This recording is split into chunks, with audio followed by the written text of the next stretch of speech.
Delivering judgment on a suit seeking full autonomy for local government as third tiers of government in Nigeria, Justice Enigie agrees absolutely with the Justice Minister on all the 27 grounds in the suit. The Supreme Court bars governors from dissolving democratically elected officials for local government, and that doing so would amount to a breach of 1999 Constitution. It also bars the governors from receiving, tempering, or withholding funds meant for local governments. Justice Agim orders Federation account to pay money directly to local government accounts. He also orders Federation account to withhold funds of local government where democratically elected officials are not in place. The Apex Court maintains that the Constitution did not make local government appendages of the states and that no tier of government should be subordinate to another. In conclusion, Justice Agim grants financial. Yes. Good morning, good afternoon, and good evening wherever you are in the globe. It is the 14th day of July 2024, and it is your darling program, The Comrade and Friends, a segment of The Comrade Show. And today, as always, the issues we are going to talk about are indeed very mammoth. I say they are also very interesting. In the course of today's program, we shall be looking at the finals of the European Championship that will be taking place in a few hours' time. We shall also be looking at the Supreme Court judgment granting autonomy to local government councils in Nigeria. And of course, we shall also be looking at the issue that will be happening tomorrow in Benin City concerning the judgment regarding the case that was brought by the Enigies versus Oba of Benin. We shall be getting confirmation from that. And of course, there are many more. Remember, the deputy governorship candidate of the Labour Party will be in an international Zoom meeting scheduled for next Sunday. These are more we shall be talking about. Do not touch that die. Join us. Edo State people who not do well. My brother, my sister, you never hear. Tori day, Jabrata. What are they talking about? Now, the Edo State Labour Party deputy governorship candidate, when be Yusuf Asama Kadiri SAN, and he don't turn that to engage Edo State people all over the world for inside international Zoom meeting. My people, this na big package. It means to say anywhere you dey for this world, you dey UK, you dey America, you dey Canada, you dey Australia, anywhere you come dey for this world, you fit turn that for inside your office, inside your room, anywhere to enter this Zoom meeting. Inside this Zoom meeting, Asama go they using man they talk with it Olumi, they don't they tell us since how they want to govern Edo State. For where you dey, you go fit ask question, any question at all. You go fit interrogate them, because all the people when they plan say they want to govern Edo State, it good make we know who they be, the kind power, the kind thing when they carry come, when they want carry enter inside government house. My people, this na a opportunity for you. We be say he never really interact with the running mate of Olumide Akpata. This now the chance to do so, my people. You know the time, you know the day. I go tell you now, the day now on Sunday, the 21st of July 2024, and the time now 8:30 p.m. in the evening for Nigerian time. Green girl, now the matter want to start, my people. Now Zoom, as you listen to this Ogmonge info, my people, make you look under and you go see the link to the Zoom. Just keep on Sam on that day by 8 o'clock in the evening for Nigerian time. The Zoom session go open. You go click and you go just enter around. We go wait for Sam, when you go come, we will come talk to them. All the Jesus want this with them. My people, an opportunity to take know the people there when they aspire to govern us. My belly they sweet me. Olumide Akpata. Yusuf Asama Kadiri SAN. Labour Party. Una too more. Time to you, my people. Even if the road be rough, I know mine. Cause together we shall stand. Make we all come out on election day and vote Olumide Osaigbavo Akpata, una guy, as governor of Edo State. He ready to change our story and bring better life for we and our pikin them. Vote Labour Party, the party for Papa, Mama and Pikin. Make we vote well, Oluji, confirm. Now you be our guy. Labour Party, forward ever. Yes. Welcome back. I just love that advert. Announcing the international Zoom meeting with the Deputy Governor of Labour Party, Kadiri of the Labour Party. And that will be on the 21st of July 2024 international Zoom meeting. I just love the advert, quite sublime. But ladies and gentlemen, friends of the Comrade Show, it is your darling program, the Comrade and Friends. As usual, I'm here with the CNC of the Comrade Show. But remember our promise, you must always share, and share, so that a lot of people will come and see, understand, and be educated. Comrade Lante, let me welcome you officially to the show. How are you today? Can you say hello to our wonderful viewers? Thank you very much, Comrade Pharmacist Austin Iremira, and greetings to you, Edo State people and Nigerians across the world. Thanks for joining us. Of course, you know the drill here. Share the broadcast and let it go round. I'm equally glad, pharmacist, that we have Prince Dr. Igbe Omodio in the house. Over to you, pharmacist. Thank you so much, Comrade Lante Kwahosa Araki. I know Prince Omo Odio will be joining us at some point. I think it's already in the house, sir. For today's discussion. If it's in the house, can we welcome him? I greet you now. Many greetings from here. God bless. I'm happy to be here. Thank you so much, Prince Omorodion. You are looking ever so beautiful, ever so radiant and gallant, always ready to go. Friends and viewers of the Comrade Show, it is your darling program, like I said, and the topic on cue today is really, really very interesting.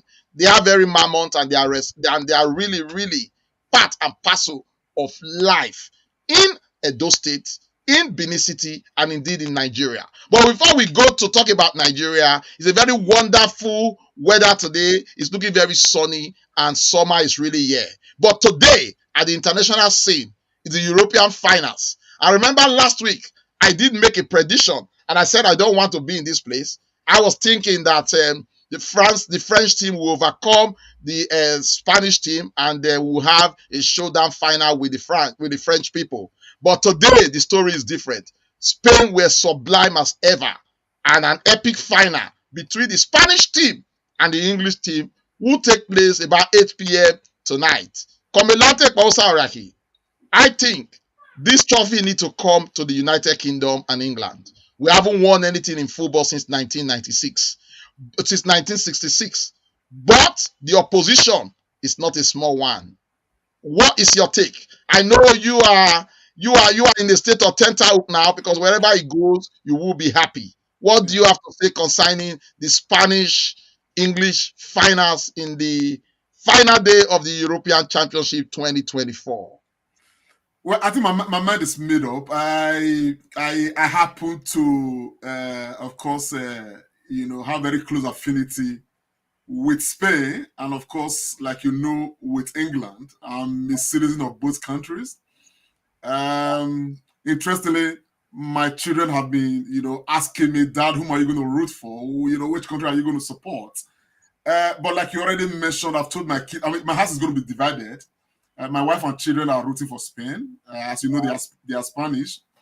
But after that, I'm going to root for England. The reason is because in recent years, Spain has actually been glorious. They've won many international trophies. They've won the World Cup in 2010.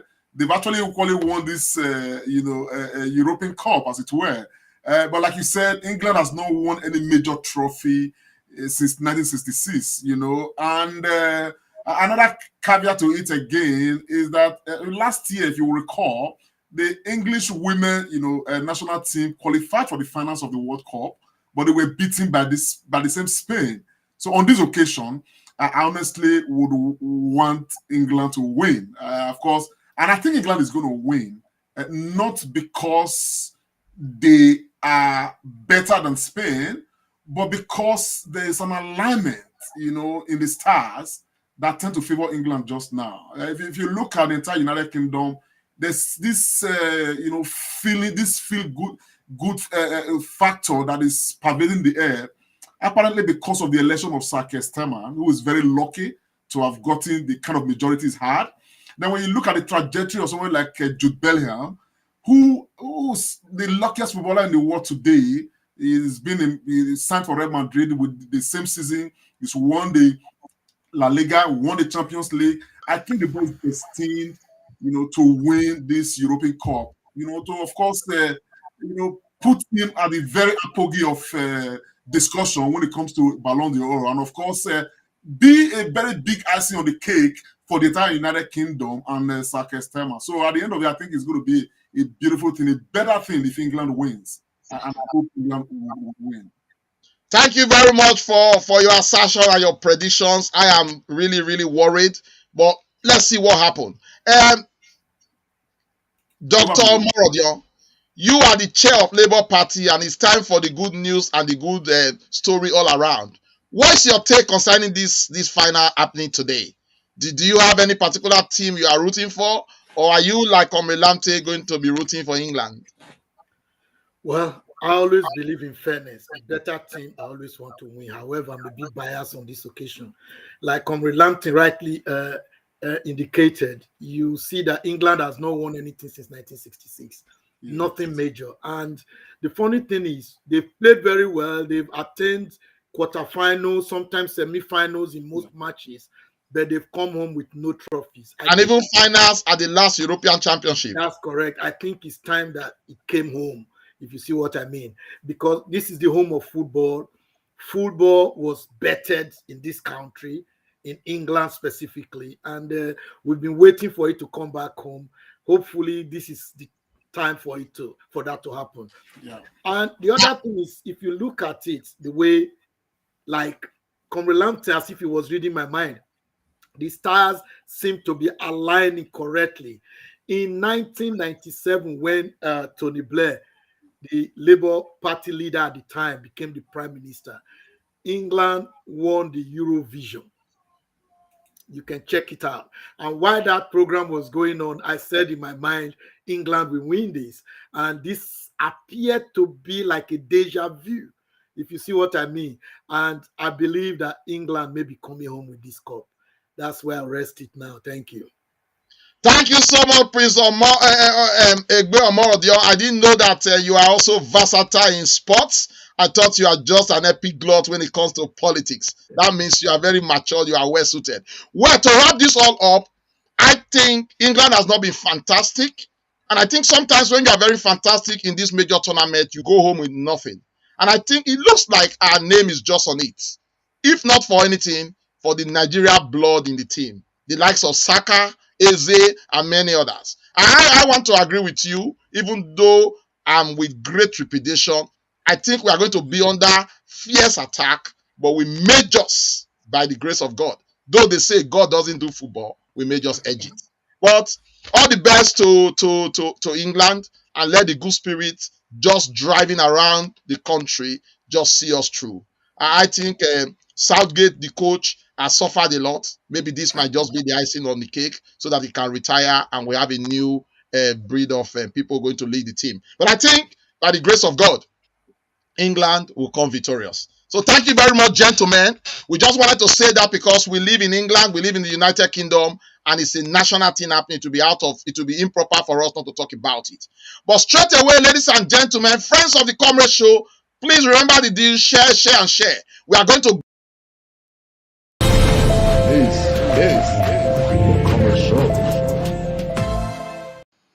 absolutely. We are going straight to the meat of the matter, Omrelante and our prince.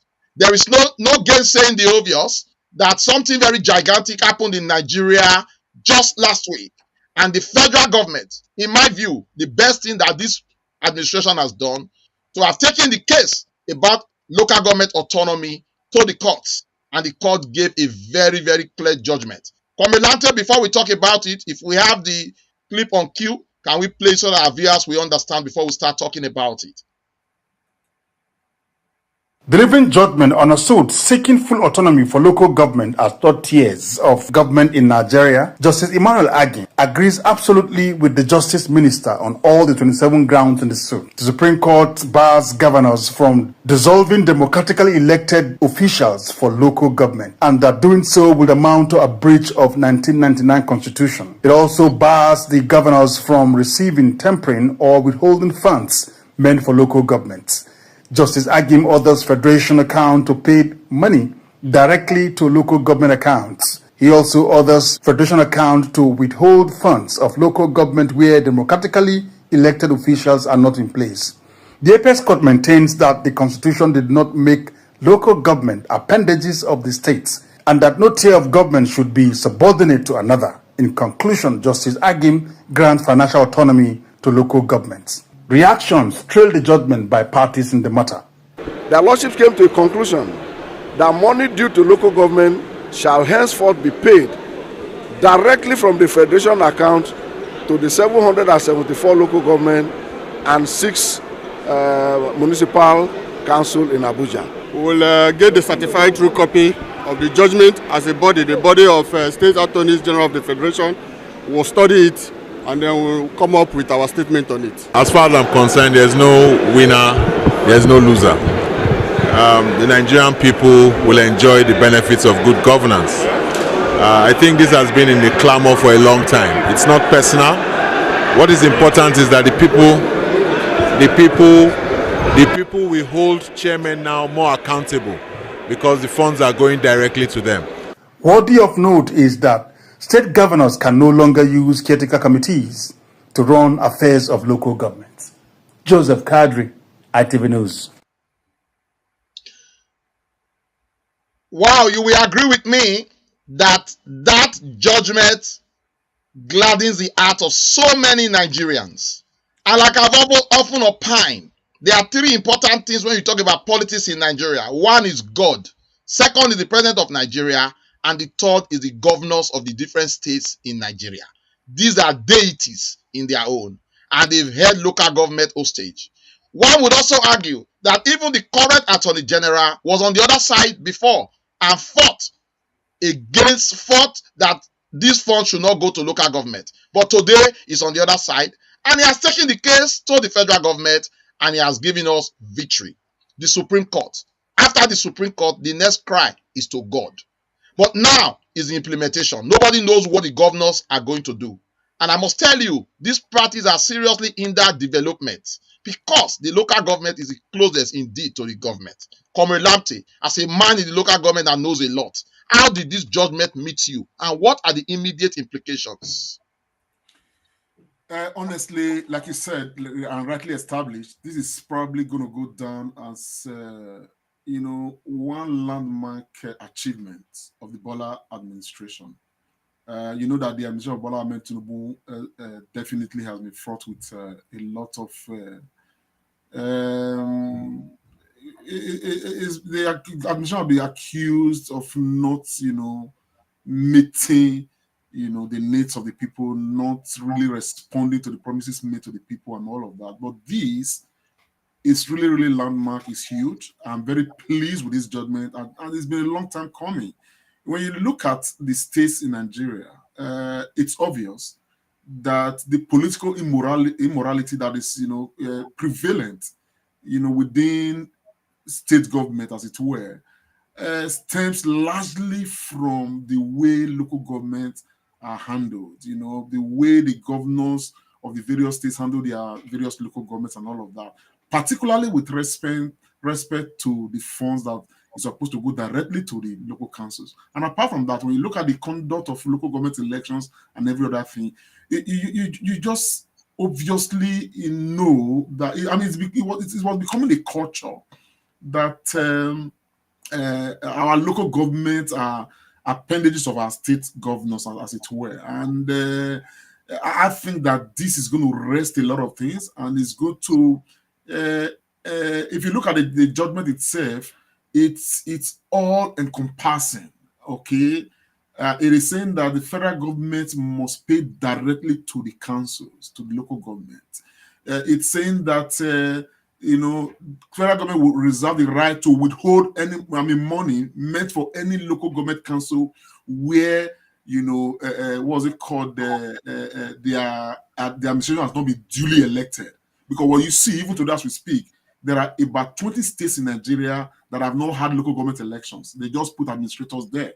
You understand? They are the whims of the governors. You understand? This is high political immorality. This is where corruption is at its highest level. You understand? This is where and nobody questions them. You understand? They just take what belongs to the council and do as they please. And so I think this is going to arrest a lot of all of these nonsense that have been taking place within our local governments. And of course, I believe state government right now will not see the need to ensure that there's no vacuum in local government, that it will be democratically elected local government to another democratically elected local government. The time of having interim administration to govern local government and all of that and stall practical democracy at the grassroots, I think that is coming to an end. And like you asked just now, you don't know what the governors are going to do. There's nothing they can do. This is Supreme Court. It cannot be appealed. Judgment has been given, and what we expect now is that, as a matter of fact, from next month, the federal government should start paying money directly into the account of the local government councils. And of course, I think that for this is going to encourage practical democracy, at the local government level, because so far we have not had, the practice of democracy at the level of our local government. And it's painful when you look at the history of our local governments. Just recently, less than a year ago, Edo State government organized local government elections in Edo State. It was a sham. It was hugely bastardized. It was a case of an exercise in futility. A huge discouragement to the people who participated in that matter. After all said and done, all they just did was to go somewhere and write the results and tell us that the PDP won the 18 local government, which was evident based on all of the other results that came out. You understand what I'm saying? And collated by the agents of the various political parties. It was very clear that PDP won 12 of the 18 government in every state. But today they wrote results and every other thing. So those are part of the immorality that that is prevalent within the local government structure. I would hope that the government of Bola Ahmed Tinubu take a step further, and that step further would be that the election into local government councils should be taken away from state governors and be, let it be under the prerogative of INEC, under the full control of INEC, that state governors will not have control over, because we have not really had any elections at any state level. It is a norm that it is the governor at a particular time, at any given time, that is organizing a local government election that writes the result for the local government. And we cannot continue with that. So while we have gotten autonomy for our local government, okay, it cannot be complete unless and until we make election into our local government, something at least that will be near, free, fair, and credible. And we can only achieve that today with the way Nigeria, is running, if we put local government elections under, the control of INEC, controlled by the federal government, or rather, independent INEC that is not controlled by anyone. But at this stage that we are right now, this is a beautiful judgment, but the joy is not complete. We need to take it a step further. I love the way you put it there. The joy is not complete. You've spoken a lot about that. My second question was going to be on some form of election, but I need to go back to Prince. Prince, I know you are also happy with this, but my question is, how will this be applied? Do you think the federal government would take drastic action and start immediately? So just on the general term, just to appraise the court judgment and what you think the federal government should do now. Thank you so much. In fact, I was very, very surprised when Comrade Lampton was hammering on immorality. I was almost screaming out loud, like, what about the legality? It is illegal what they have been doing. Yeah. And as usual in Nigeria, nobody's going to get punished for this. The first question is, where did this all start? Who started it? Is it legal for the state governor to withhold the funds made for local government authorities? Was it legal for state government and state governors to withhold 500 million, give them 50 million, 100 million to pay salaries, and force them to sign for 500 million? We do not have any audit or any legal establishment, not at all, that investigates this and can bring people to book. Yeah. The problem I have with this judgment is still borders on legality. How do you enforce it? Our governors have immunity for the period for which they are governors. Let's not forget that. And that immunity means that even when they commit a crime, to a reasonable extent, they are usually favored in terms of the law due to that immunity that they enjoy. So when you ask me what can the federal government do, there's not much the federal government can do as far as I'm concerned, except to withhold any money from any governor who they believe is still, perpetuating this illegality. However, the problem Comrade Lamptey actually hammered on it is the process by which local government leaders, chairmen are elected. Is so fraught with a lot of fraud itself until we have a proper election to put people in power, people who can stand for themselves and say to the people, our money is being withheld by the governor. The other issue that I find, which is, I believe, is also interesting, is the fact that if we have proper elections, the governor could have education as his mainstay, which is the main priority of his government manifesto. But the local government chairman may come from a different political party that has healthcare as their mainstay, as their priority. The question now is, how do you blend such government?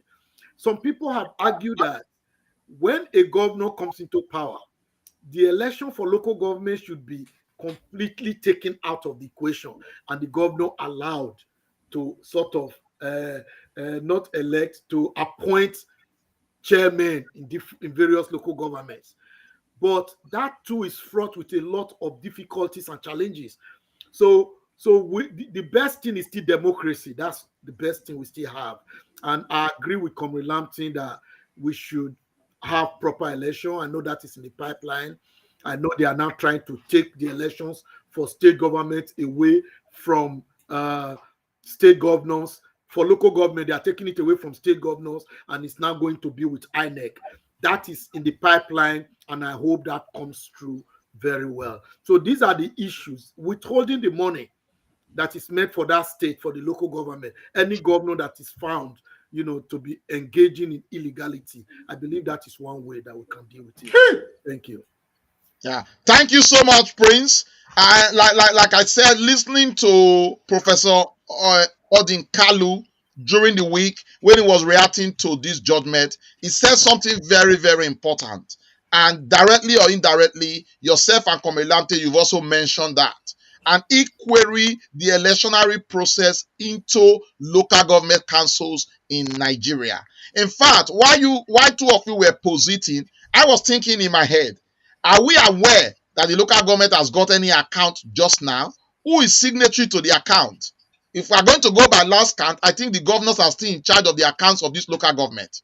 So obviously, there's supposed to be a new account open for this local government where the local government chairmen have direct control. If not, even with this judgment, the money will still be paid to that account that is also in control by the state governors. So much as we are happy about this, I think the dotted lines and the T's have not really been crossed. But on a final note, just to wrap up on this topic, Comrade Lamptey and Prince in the house, what should be the process for for electing local government chairmen in our various states? I also understand that we have Mr. Ogeo in the house. Can we just welcome him? Mr. Ogeo, you're welcome, sir. Mr. Ogeo, you're welcome. Can you say hello to our viewers, please? A very good evening, sir. I'm happy to be here this evening, enjoying this great conversation that has been long overdue. Thank you very much. Thank you very much. We are just going to stay with you. Prince and Comrade have reacted already. What's your immediate reaction to this wonderful judgment granting autonomy to the local government? Just a one-liner, Mr. Ogeo. My dear brother, I am overjoyed. And I'm over the moon for this. You remember the last local government election that was conducted? I was 100% and one involved in it. And I have a meeting with all the 18 local government representatives, hoping that the election was going to be conducted free and fair.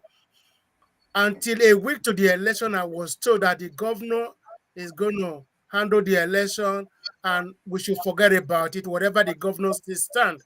And actually, I took my time to make sure the whole 18 local governments were covered with reporters. In some polling booths, there were no agents, there were no ballot paper, there were nothing. But guess what? Election was held on Saturday. On Sunday, the governor went to the church to celebrate that he won 18 over 18. I said to myself, election was not conducted free and fair. How did you win 18 over 18 on the local government election? So with this judgment now, I'm so happy that the local government will now be able to conduct their own affair and choose who should represent them in each local government without the back and forward governors getting involved in this local government election. Mind you, it's not going to be that easy. There's going to be a lot of war within themselves, who should do this, who should do that. But the governor is not just going to let go like that because there's a huge amount involved in it. Mr. Ogeho, I think we need to correct a little impression here. The judgment we have from the Supreme Court is just granting autonomy, financial autonomy to the councils. That's to say that they've asked the federal government not to send the resources of the local government or the monies of the local government through the state. They want the federal government to send money directly to the coffers of the local government councils without going through the states, which means that the state governors will not be midwifing what goes to the local government. I think that's the document we have right now. They have not granted political autonomy at the moment. Comrade Lamte, thank you so much for that correction. And I also ask a follow-up question. These accounts, Comrade Lamte, are they not under the direct control of the state governors? No, I think we need to be careful now, because right now we have a very sound judgment. We have a very powerful judgment. We cannot water down this judgment at all. Now, every other thing that will take place following this judgment, okay? Even when the state governors send money to the local government accounts, they send to accounts. They don't put it in the hands of the chairman, which means that they already have accounts. I think that what the federal government needs to do now is to collate the account of the 77 local governments of the federation. You understand what I'm saying? And they know what is going to each local government and begin that distribution from there. But to align with Mr. Ogeho on the line he was doing just now, which we expect, okay, we also expect some autonomy into the election of local government bosses. Because he made very lucid allusions to the last local government election we had in Edo, and I referred to that earlier. It was a sham. It was a case where the governor just sat to write the results. And now you're not going to blame Governor Obaseki for doing that, because that has become the norm. It has become the way of life. And so when Dr. Egbe Omorodo talked about illegality just now, it was very apt. So there's been so much illegality perpetuated across board. You understand what I'm saying now? But we must celebrate this judgment. You understand? We are starting from somewhere. So every other thing that we follow this process, okay, definitely they follow the process. You understand what I'm saying? Now, at the end of the day, it's not an appealable judgment. This one is from Supreme Court. So the matter is sorted and is settled. So it is now left for the federal government and the local government themselves right now to send their own accounts directly to the federal government and every other thing. And for the states where elections have not been conducted, that are still under interim government or administrators as appointed by their state governors and every other thing, they are not going to have any money, because the Supreme Court clearly states that if there are no democratically elected government in place in any local government, then the federal government had reserved the right to withhold the money that should go to such a local government, which means that the law is very clear. We do not want any state governor to interfere directly or indirectly with what goes to the local government. As a matter of fact, the law was even clear to state and posit that every arm of government have to be independent of each other. So these are very important, statements from the Supreme Court of Nigeria. And I think we should applaud that and leave the T's and the dots to sort themselves out, because everybody there, they are all going to protect their interests based on this particular judgment. Yeah, thank you so much, Comrade Lamte. I think the judgment, it was very apt. It's worth celebrating, and celebration we must for this. Sorry, sir. Just before just to add a little on addendum so that people can understand the reason why we must be pleased. Today we have I don't know if we have about 19 political parties in Nigeria, right? Now, do you know that, like in a place like UK, for instance, we now have room where unknown political parties that may not have national spread can actually win their local government councils because of the popularity of the candidate they are projecting. So we can have the possibility of having an unknown UPK become a local government chairman of one local government in Edo State or any other state at that matter, because, simply because their candidate is the most popular within their locality. I think this is going to encourage, democracy at the very grassroots. And that is why I have hammered that my joy is not complete until we have, a very clear process of electing, our local government a chairman. And that has to go under INEC, no longer under state governors, because those guys have perpetuated so much illegality and immorality as far as that matter is concerned. Thank you so much, Comrade Lamte. I couldn't agree with you more. Friends and viewers of the Comrade Show, our lines are open. We've talked about 2 topics today. If you feel moved and you want to share your comments, please feel free, pick up the phone and ring in. We'll be ready to take your phone calls. I'm conscious of time because I know we have loads to talk about. But just to wrap up on this issue, I'm going to come to Prince Omodion.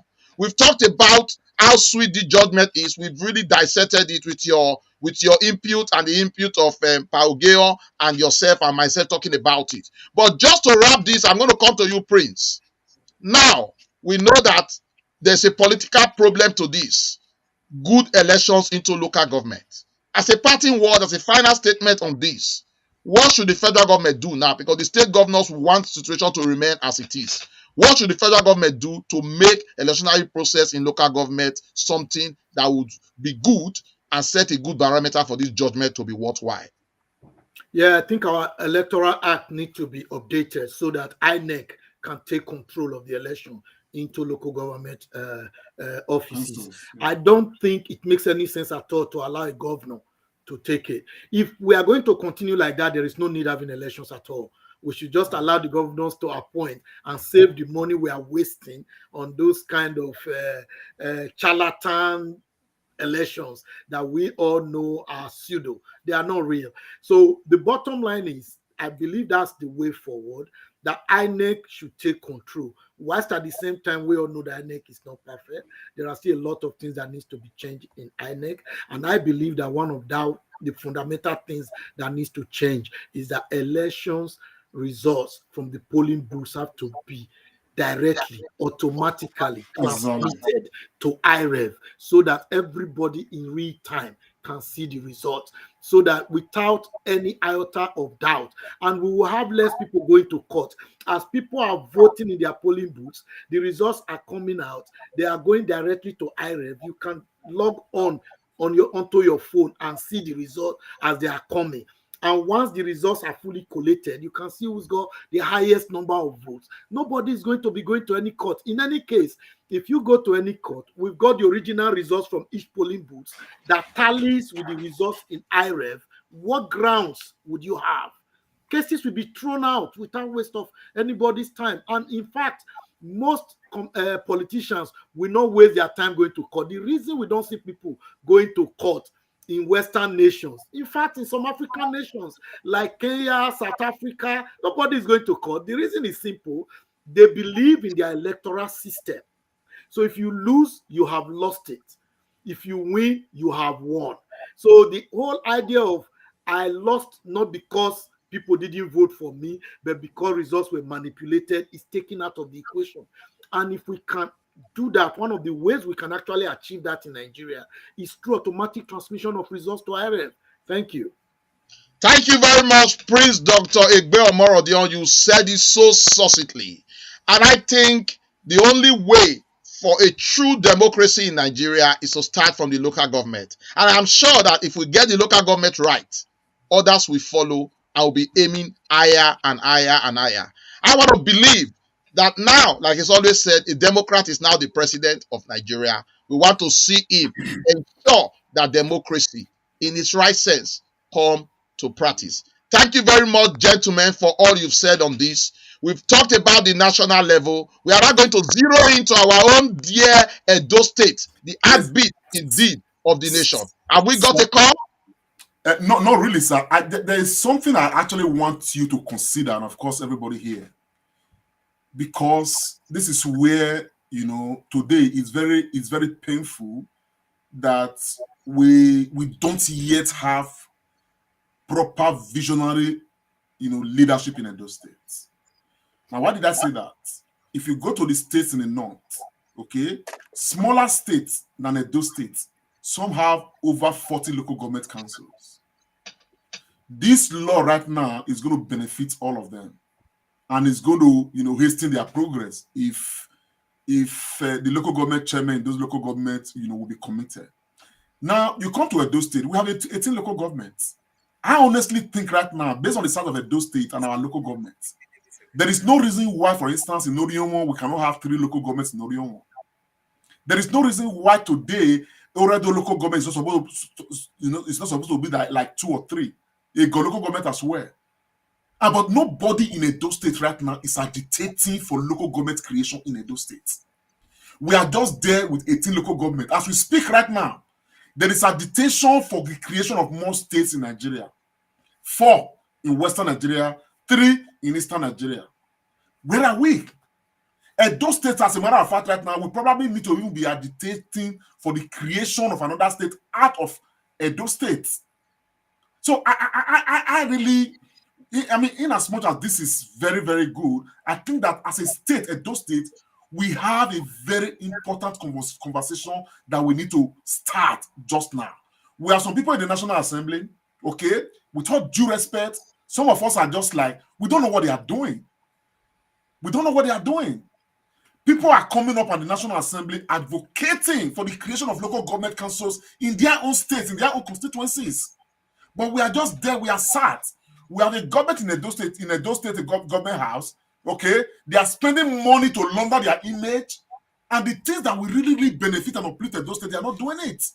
Because by the time you have more local governments created, it means that you are inviting more resources, more money into the state. You understand? Because each local government will have their own councils, they will have their own developments, they will have their own practice of democracy. And at the end of the day, it will all be to the advancement of the state. So this is another conversation I think that as Edo State people, we need to start having, because every state in this country, every region in this country, they are consistently and constantly fighting for what is going to improve the lot of their own state. But we are stagnant in Nigeria. We are just waiting and clapping. Very soon you will hear that they will create 4 states in the Western region. They will create 3 more states in the Eastern region. We are here. When Nigeria is called, okay, Edo State doesn't even appear in the list of the names they will call in Nigeria. And yet, Edo State is the most powerful state in this country, Nigeria. Why is it like that? Because we are not providing proper leadership for ourselves.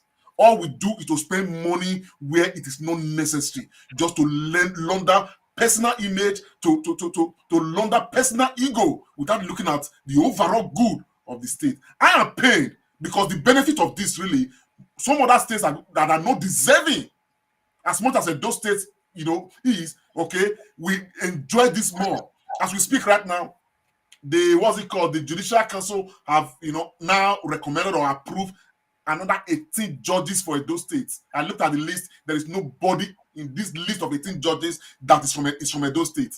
I mean, that is a Benin man, for instance. Let me just go a bit local. Why is that? It is because we have not provided proper leadership for ourselves. And I think that this is a conversation that we have to start at some point. Yeah.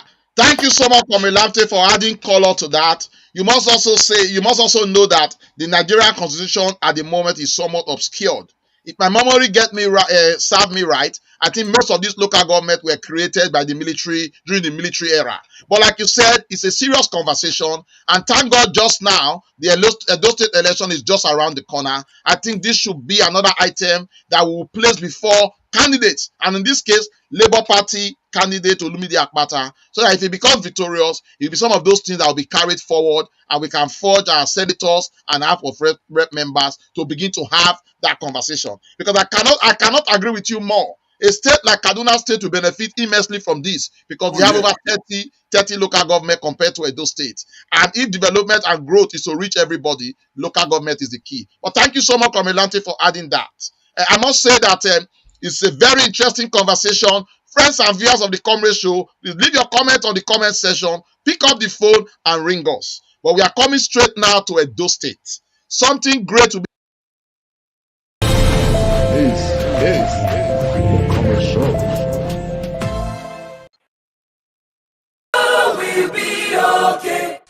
Labour Party presents London Town Hall Meeting with Olumide Osaigbovo Akpata, Labour Party governorship candidate at Edo State. It promises to be an interactive session. Venue, All Saints Community Centre, 105 New Cross Road, London SE14, SDJ. Date 26 July 2024. Time 5 p.m. to 9 p.m. prompt. Registration is free. For inquiries, visit edodiasporaforakpata@gmail.com.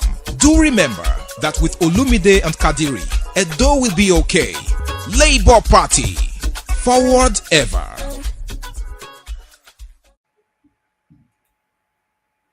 Thank you so much for that great advert for Olumide Akpata. Of course, we are going to be talking about Olumide Akpata and his campaign at some point, and that is why we have Prince Dr. Omo Egbeodio and Pa Ogeo with us today. But just before we go, Comrade Lamte and indeed our two gentlemen, I don't know if you are aware, but tomorrow is going to be the court judgment. You remember the Enigies took the Oba of Benin to court, and a judgment will be made tomorrow. The state government has issued. Sorry, pharmacist. I don't think it's a judgment. I think it's one of those court hearings. Oh, okay. Yeah. So one of those court hearings will be coming tomorrow, and the Edo State government has issued a notice calling on saying that other political parties are going to be encouraging other people to do something at the court tomorrow, and there's a warning. I just want us to talk about it. Enigie versus Oba of Benin, and the government is warning supporters to be very careful. Prince Dr. Omo Odion, are you aware of this? What's your immediate reaction to the publication by the Edo State government? First and foremost, I want to thank you. I personally, we don't like to wash our dirty linens in public. And that is one of the reasons why anything that has to do with our revered Oba, His Royal Majesty, the Oba of Benin, I like to refrain myself from discussing it. It's a family affair. I believe we should have dealt with it in-house. It's in the courts. However, I think it's a democratic process as well, and we have to respect the laws of the land. And I don't believe that, by going to disrupt court proceedings is the best solution to this. I think the best solution is for us to call for this case to be brought back home so that we can resolve it within ourselves at home. We should not be washing our dirty linens outside. In terms of the call by the state government, advocating and advising young Edolites not to go out there and cause chaos. I think we should always support that, because we don't want chaos. We don't want fighting. We don't want young cultists getting involved. We don't want any body getting injured or killed as a result of these proceedings. And we will advise our young people to be cautious and to refrain from anything that we bring disrepute both to our royal families and to Edo State at large. Thank you. Yeah, thank you so much for that. Pa Ogeo, what I want you to look at is in the release by Edo State government, they are accusing other political parties. How does that work? Thank you very much. I think the governor himself does not have a moral ground to warn other political party or to warn the people not to show up, because our Edo Yakpita I will not be nerevie. The meaning of that is that when you beat a child, you must allow the child to cry. Okay, he cannot institute a nuisance and pretending that he has a high moral ground to say people should not show up. No. I'm of the opposite. People should show up tomorrow in solidarity for the palace. people should show up. Great. I mean, I think for me, and I will advocate that all the marketplaces, all the shop, everything should shut down tomorrow and show up in the courthouse in solidarity of the palace. I, Because what is actually going on is an abomination, is an insult for the governor to pretend to be on a good side, whereas he is the bad guy that is orchestrating the whole news as in Edo State. And he's telling but, people not to show up. but And Paul, I must say at the moment it is alleged. We don't want to impugn on the case on ground. I agree quite frankly with you that supporters should show up, but we must maintain that they must be civil and follow the law very, very well. Comrade Lamptey, this issue is very sensitive. I'll give you the floor to have your final say on this before we go on to the next matter. How did this meet you with the government of Edo State warning supporters and saying that it's supporters from other parties? Well, let's very quickly state here that every opinion expressed by every individual here is the individual's personal opinion and may not entirely represent the opinion of the comrade show. I like to establish that. However, I actually want to state that first and foremost, I am shocked. I partly align with Dr. Oba. I am shocked that I have always advocated that the state government specifically should show a leadership that is first from the son of the soil by ensuring that this matter does not escalate. For me, this is an escalation, and it's a very embarrassing one at that. And as a Benin man, I am really, really pained in my heart that right now, national tabloids, everybody's passing on this case to talk about it. And when the matter is being mentioned, our revered monarch is being brought into the discussion. I mean, it's very sad. I feel really, really pained in my heart. You understand what I'm saying? And like Ogiho said, I think that with all due respect, Governor Baseki has not managed this process well as the governor of Edo State.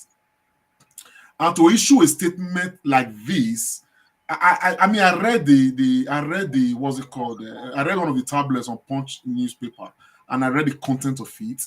And of course, Sergei Crusoe doubled down on the matter, talked about it, somewhere and every other thing. I mean, I don't really, because the way the thing comes across, you understand, it doesn't come across very well. I don't know if that is what they intend or something. Because if they had come out to say, look, let everybody try to maintain decorum and let's try to be as civil as possible, I think that words like that would, as government, you expect that. You understand what I'm saying now? But I somewhat saw threats. They have informed all security apparatus. Anybody who does this will be dealt with seriously. It does not send a very good signal. This environment is very volatile. This environment right now, it's really, really not the best that people can be very diplomatic about as much as possible. We are talking of the Oba of Benin. You understand what I'm saying now? And the implication of this is that the supporters of the Oba of Benin are the ones being warned. It is looking like in some way that people are being warned not to even come out to show support to the palace of the Oba of Benin. That's why this matter is concerned. I honestly think that every Edo State person, every Benin man who knows that the blood of Benin Kingdom is flowing in his veins should come out and show solidarity with the palace of the Oba of Benin. It is very important, but with a caveat that let's show solidarity with civility. Let's show solidarity with decorum. Let's show solidarity with peace and tranquility so that we keep Edo State, at least under the environment of peace. While we look ahead to a better future for this Edo State, where we will not have a government that would, encourage anything that would breed insult to our revered monarch. This is very important because the Benin man says,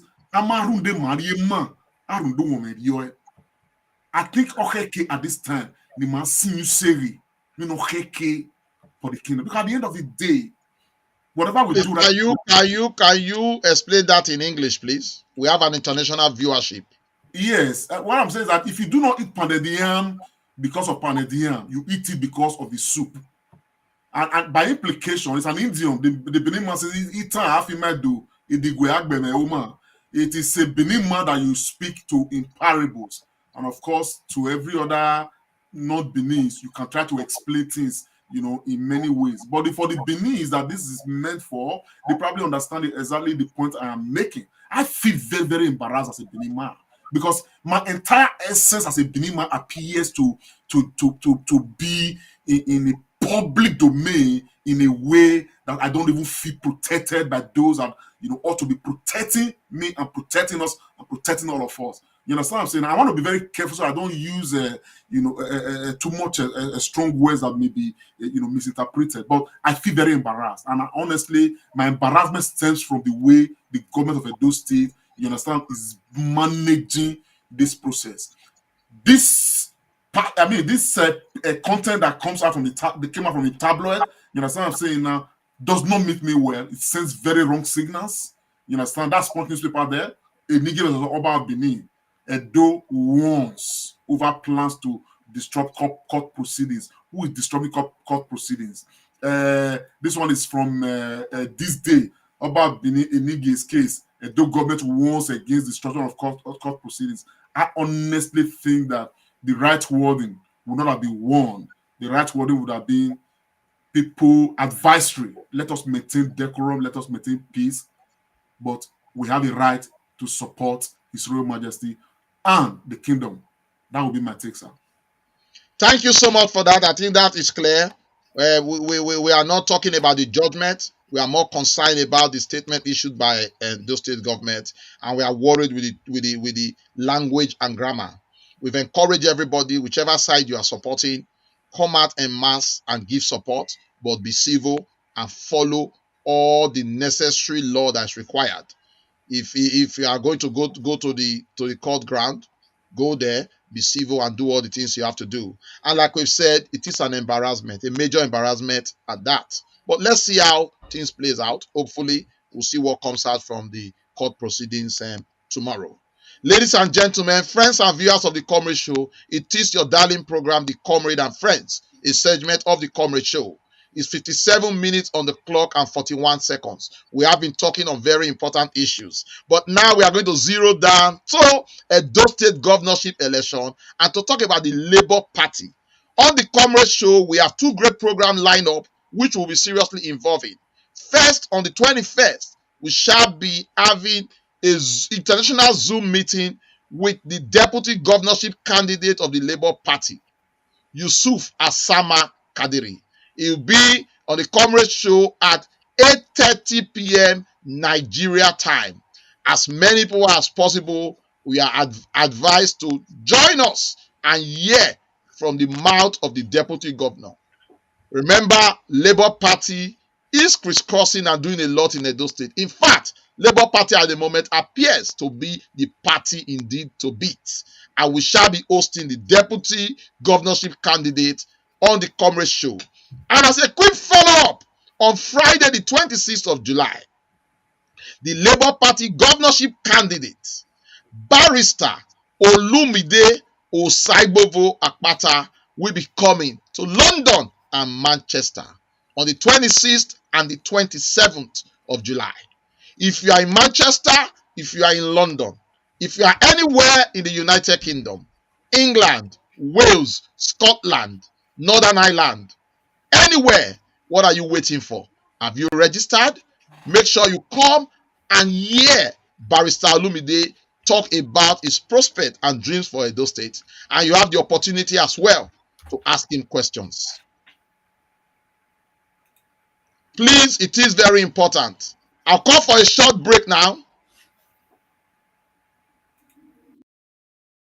Otene Oviaba, Edo State people who not do well.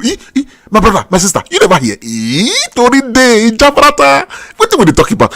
Now, the Edo State Labour Party deputy governorship candidate, wey im name be Yusuf Asama Kadiri SAN, na him don tanda gidigba to engage Edo State people all over the world for inside international Zoom meeting. My people, this na big package. It means to say anywhere you dey for this world, you dey UK, you dey America, you dey Canada, you dey Australia, anywhere you come dey for this world, you fit tanda gidigba for inside your office, inside your room, anywhere to enter this Zoom meeting. Inside this Zoom meeting, Asama go dey use him mouth dey talk wetin Olumide don dey tell us since, how they want to govern Edo State. For where you dey, you go fit ask question, any question at all. You go fit interrogate them, because all the people wey dey plan say they wan come govern Edo State, e good make we know who they be, the kind power, the kind thing when they carry come, when they wan carry enter inside government house. My people, this na ogbonge opportunity for you wey be say e never really interact with the running mate of Olumide Akpata. This na the chance to do so. My people, you know the time, you know the day. I go tell you now, the day now on Sunday, the 21st of July 2024, and the time now 8:30 p.m. in the evening for Nigerian time. Green girl, now the matter want to start. My people, now Zoom. As you listen to this ogbonge info, my people, make you look under and you go see the link to the Zoom. Just keep on Sam on that day by 8 o'clock in the evening for Nigerian time. The Zoom session go open. You go click and you go just enter am. We go wait for Sam. When you go come, we will come talk to them. All the Jesus want this with them. My people, an opportunity to take know the people there when they aspire to govern us. My belly they sweet me. Olumide Akpata. Yusuf Asama Kadiri SAN. Labour Party. Una too much. Time to you, my people. Even if the road rough, I know mine. Cause together we shall stand. Thank you so much. That's a lovely advert on the program. Prince Dr. Egbe Omorodion, you are the chairman, Labour Party, United Kingdom. Are you excited? What is your take on this plan to have international Zoom meeting with the deputy governorship candidate, Yusuf Asama Kadiri?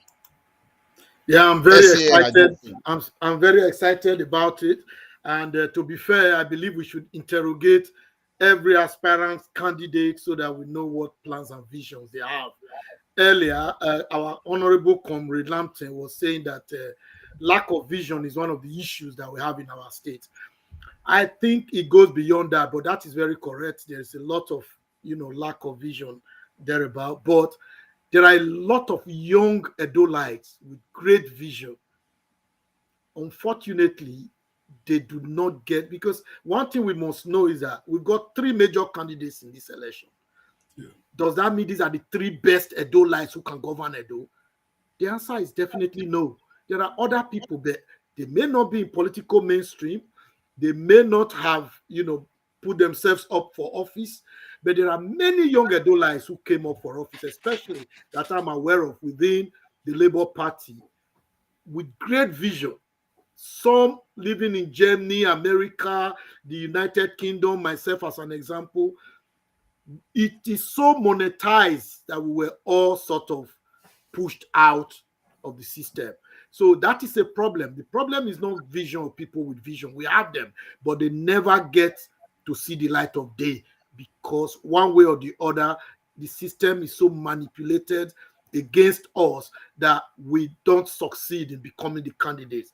However, we are from three candidates. I will say these are three Edolites who are equally entitled to be where they are, and I congratulate them. At the end of the day, we, the people of Edo State, we've got to make do with who we believe is the best. I personally am a member of the Labour Party. I'm the chairman of Labour Party in the United Kingdom. And I know that we are presenting the best candidate in this election for the governor of Edo State come September 21st, 2024. And I know that because we've got a great vision, just like our great leader, Peter Obi, had a vision to move Nigeria from consumption to production. Our honorable candidate, Barrister Olumide Akpata, has a vision to bring Edo people back into the mainstream of Edo politics. In which case, he is saying that everything we do, we have at its most serious objective how to make the people of Edo State comfortable in terms of water supply, in terms of electricity, in terms of good roads, in terms of healthcare, in every area. But most importantly, one of the reasons we have so much crime is because there is no job for our young people. They are restless. They need something to do. An idle hand is the devil's workshop. An idle mind is the devil's workshop. And it makes idle hand needs something to do.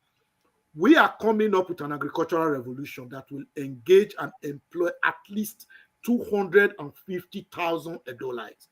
That will almost reduce the unemployment rate in Edo State to zero, if you ask me. So the vision is there, the knowledge is there, the ability is there, the intention is there, the character is there, and I believe and hope, very, very well excited that the combination of Osagbovo, Akpata, and our honorable son, Kadiri, is a great combination that will move Edo State from where we are now to where we want to be. Thank you. I can see you are excited with the event happening on the 21st. Pa Ogeon, Joseph Ogeon, are you excited? Will you be at the Zoom meeting where we are going to be hosting the governorship, deputy governorship candidate of the Labour Party, Asama Kadiri? Fully ready, waiting to hear from him how him and Barrister Olumide Akpata will take Edo State from consumption to production. And that is what I want to hear from him. It's long overdue. You see, there are certain things we are passing through now. We ought not to be passing through it. If I were told by today that Edo State will be hungry, I will ask myself, how would that be if I were told about 10 years ago or 15 years ago? But today, Edo State people, they are hungry in the midst of plenty. In the midst of plenty. Go through the whole 18 local government of Edo State. I personally have taken a survey to check what are the products they have in each local government. You will be amazed when you are told. But these things are being wasted. The land is there. The land is fertile, but nobody has the mind from the government point of view to do agro-industrialization to bring food back to the table of the people. So I'm looking forward to hear from our beloved brother, our illustrious son, to explain to us what they have for the Edo State people. I'm excited to hear from him. It's a great pleasure to have him on today's Zoom meeting, and I will be there eyeball to eyeball to hear from him how they're going to take Edo State from consumption to production. I love the way you put it there, eyeball to eyeball, and I'm so glad that you are excited. Komilante, I must say that the Comrade Show is first of many firsts, and we are novel in many things. I think we are going to be about the first to do this, to bring the deputy governorship candidate to the Zoom meeting to talk to the people and listen to the people. I know you are seriously involved in this arrangement. How excited are you? Thank you very much, Comrade Pharmacist Iremiran. I'm honestly very excited. I am, of course, like you will know, excited. I have always been a proponent of creating that environment where people will interface with those aspiring to lead them. And it's exactly what we are doing, helping to deepen democracy and, of course, democratic principles and values. This is not left out of it. Asama Kadiri is very well known in his localities. Even he's a prince, but somehow, for whatever reason, a lot of people, the electorate, home and abroad, they know him, they've heard of him, but people have not really had that time, or that opportunity to, interface with him, ask him questions directly and all of that. He's aspiring for the, highest office in the land, in Edo State, as the running mate to Olumide Akpata, which would mean that if Olumide Akpata is not present, he must be ready to become the next the governor, acting governor, or in whatever capacity as it were, in the absence of Olumide Akpata. So, which means that it's important as we interrogate and talk with those at the head of the ticket. We equally need to talk with those that they have chosen as their running mate. So to that extent, to meet that purpose and fulfill that purpose, I am really excited. Asama is ready, himself is very excited. He wants to have that interaction so people get to know, apart from just knowing that this man brings a lot of quality to the ticket, but they get to know the entirety of what's it called, the entire summary of the ticket Olumide is bringing, to Sabede Avenue. It's one that people can have confidence in, can have trust in. This is somebody who is very reputable. It's a son, like you already know, senior advocate of Nigeria, well known as. And one good thing about him is that this is a very humble human being. I mean, like I've heard a lot of stories about Asama, Kadiri. The man is humble. He's very unassuming, a great leader by excellence, and a man who is very, very much, local. You understand what I'm saying now? So, for me, he exemplifies one that we should have as a deputy governor, and even as a governor of a state, as the case is. He's a man of quality. But I must digress a bit. My brother, Dr. Egbe Omodio, when he spoke earlier, did talk about the porousness of our electoral processes and every other thing. And I was very encouraged that he mentioned that, how money has become very prevalent as a determining factor, for who become who, by way of, political office, aspirations and all of that, how money has become so influential, influencing everything and all of that, thereby leaving out people that may be of quality, but they don't have enough money. The truth is, I have monitored the entire process, my brother. You understand? While I agree with him, the funny truth about it is that even those that are aspiring, that are unable to make it, they all spent money to their own capacity. They all try to buy their way through in their own capacities. You understand what I'm saying now? At least for a few ones, I've witnessed across the major political parties. They all try to influence, with whatever they have in their own capacity, their way through. So when you look at, at the end of the day, it will be a bit difficult for us to look at the people that eventually got the ticket of the big political parties, you understand what I'm saying, and believe that they are the ones who are guilty. Meanwhile, everybody is. So I think that what we have is actually a systemic error.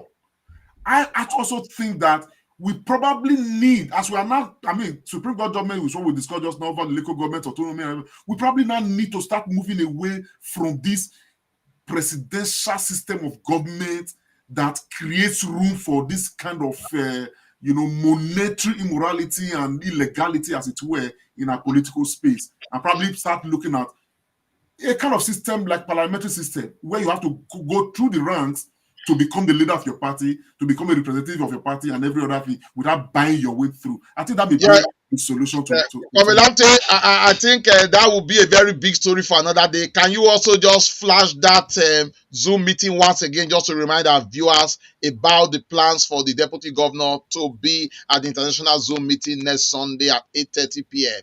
Yes, this is it here. Asama Kadiri is going to be with us, like we already mentioned. And for those who may not know, it's going to be, as a matter of fact, it's next Sunday, on Sunday, 21st of July, 2024. And the time is going to be 8:30 p.m. And I like to equally add that the Zoom floor is going to be open by 8 p.m. Everybody is welcome. As a matter of fact, I have told some people that, look, I even like those that are not supporting Olumide Akpata, to be present, to be the ones who will champion this discussion. Because if Olumide becomes the governor of Edo State, he's not going to govern those who actually elected him. He's going to govern the whole of Edo State. Whether you elected him or you didn't elect him, it doesn't matter. He's going to be governor of everybody. So therefore, it's important You know, whether we like it or not, the real truth is that one of these three human beings will be the next governor of Edo State. Either Olumide Akpata or Akpakomiza or what's his name, Aswa Udalo. One of the three of them. It doesn't matter how emotional we are. You understand what I'm saying now? And they will be governor of the whole of Edo State, whether we support them or we don't support them. So therefore, it becomes incumbent on us, you understand, to avail ourselves the opportunity to ask them those questions that probably bother us. You understand? And for the undecided, it's even most important. Because while we are trying to decide who we are going to vote for, let us be part of every engagement available, you understand what I'm saying now, to assess and reassess these human beings that are presenting themselves for office. So, my brother, I honestly think it is the way to go. And I hope that everybody will attend. And don't be afraid. The Zoom session can carry up to 2,000 people. So, just get the links on our platform, on the Comrade Show, on so many other platforms, on WhatsApp. You know, keep the link, store it, you understand, on that day 21st, next Sunday, by 8 p.m. Join us, and of course, we'll be ready to entertain you guys. With this Thank you so much, Comrade Lamte. Viewers and friends of the Comrade Show, I want to encourage you to keep a date with us next Sunday, 8:30 Nigerian time. And like Comrade Lamte said, the Zoom floor will be open at 8 p.m. and we'll begin to prepare ourselves and await the arrival or the joining of the deputy governorship candidate of the Labour Party, Yusuf Asama Kadiri. I also want to say in addition that from the little I know, he's a perfect gentleman. He's very unassuming, like Komelante said. I also hear that his wife is well educated, a medical doctor and a consultant psychiatrist. So first time in history, we are going to have a full compartment of the governor, deputy governor, and their spouse, and everybody really educated. And we expect more to be done for Edo State. We go straight again to part of the announcement I made before. As a follow-up, on Friday, the 26th of July, the governorship candidate of Labour Party, no other but Olumide Osaibovo Akpata, will be physically present in the United Kingdom, and it will be in London and Manchester.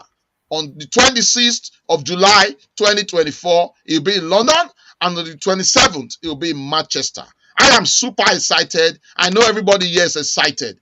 Prince Egbeomodion, Chairman, Labour Party, United Kingdom. How excited are you? Tell us about this historic visit of the governor in waiting.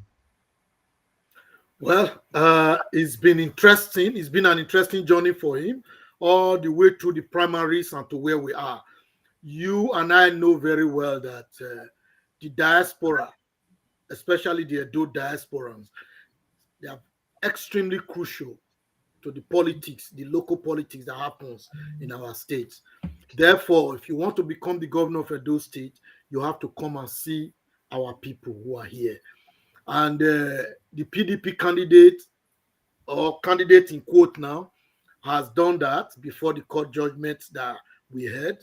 And there is the turn of the Labour Party candidate to come and visit our people and espouse unto them what his visions are, his manifesto, and then the people will be able to interrogate him. And like my brother Geo said, see eyeball to eyeball with him, ask him crucial questions, get some assurances to their concerns, and so that we can vote the right person in this time. For me, the right person is clear. APC and PDP have had their time in office in Edo State, and if you, I will continue to say this: if you are happy with the achievement so far in Edo State, if the average Edo person is fulfilled, then maybe you want to continue voting for these same political parties. But if you believe it's time for change, that we've not had what we deserve, then I will ask you to turn to Labour Party. It's your choice. It's the biggest choice right now. Barrister Osaibovo Akpata is definitely shaking the grassroots, going around from ward to ward, from the North Senatorial District of Edo State through the Central. Yesterday he was in Oriomo, and I know today he's going to Uwo there. So he's going around the state. He's espousing his vision. He's telling the people what he wants to do, but coming here to the United Kingdom to come and also, with all due respect, show some respect to us.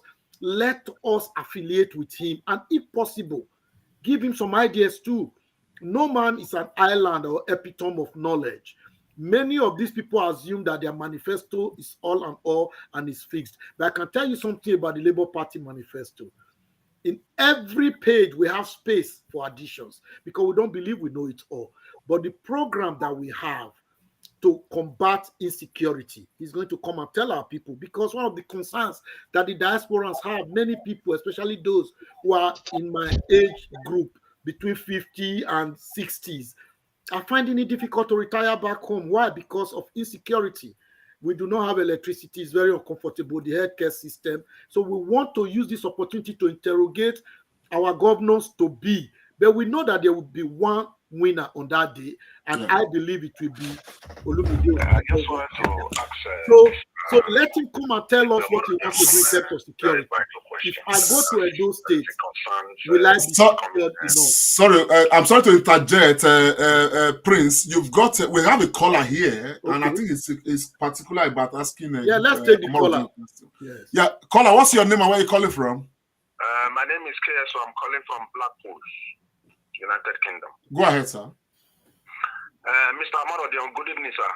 Good evening, my brother. Nice to hear you. Go on. Yes, I want to ask Mr. Amorodion a very vital question as concerns Edo State and the development, economic and political leadership development. The reason why I'm asking this is because it is very easy for people to just kind of disregard the progress that have been made over the last 7 years, because in our own thinking or in our own opinion estimation, we believe that political leadership or governance is something that you just do and you start to just reap the benefits just immediately. It's not like that. I don't belong to any political party. Could you just ask your question, sir? Capacity. Could you just ask a question? Mr. Amorodio a question. Sir, please, I just want you to be fair. I know you are campaigning for your own candidate. Is that a question, sir? No, not a question. I want to ask him a question. Sir. I'm just trying to give a background so that he will better understand where I'm coming from. I want to ask Mr. Amorodio a question. Yes, sir. Amorodio, please, sir. I want you to be very succinct in giving me this question. I want you also to be very honest. I know you are marketing your candidate, which is your own, which is a right within, which right you have. Please, can you tell us where Edo State was prior to the advent of Obaseki's administration, sector by sector, and where it is now, and where it may likely be in the next 8 years if PDP continues? Please. Okay, very Thank you very much for your question. First of all, I can't tell you. Very loaded. I can't tell you where it may likely be if PDP continues, because I don't believe in PDP.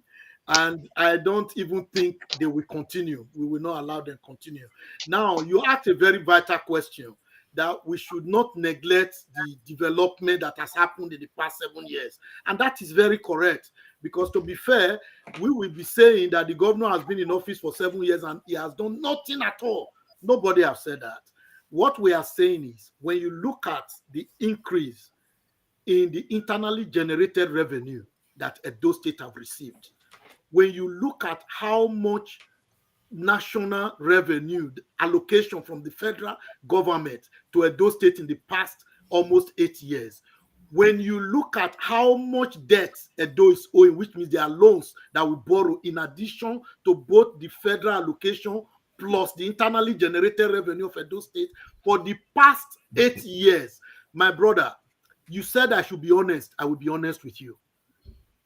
What has happened, what has been achieved, cannot, when juxtaposed against the amount of money that this government has received in the past 8 years, you cannot say he has achieved something. And I will use the same example I used before when somebody asked me a similar question.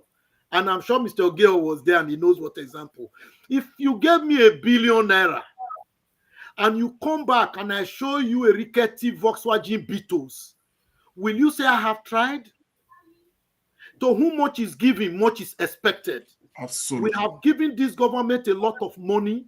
We expect more than they have done. I see third roads, yes, but where are they? In fact, in front of the deputy governor's office, the last time I drove past there a few months ago, when it rained, I had to put my gear on reverse. I was driving myself in Benin City, GROA. I grew up partly in GROA. I was in Aikyonbare.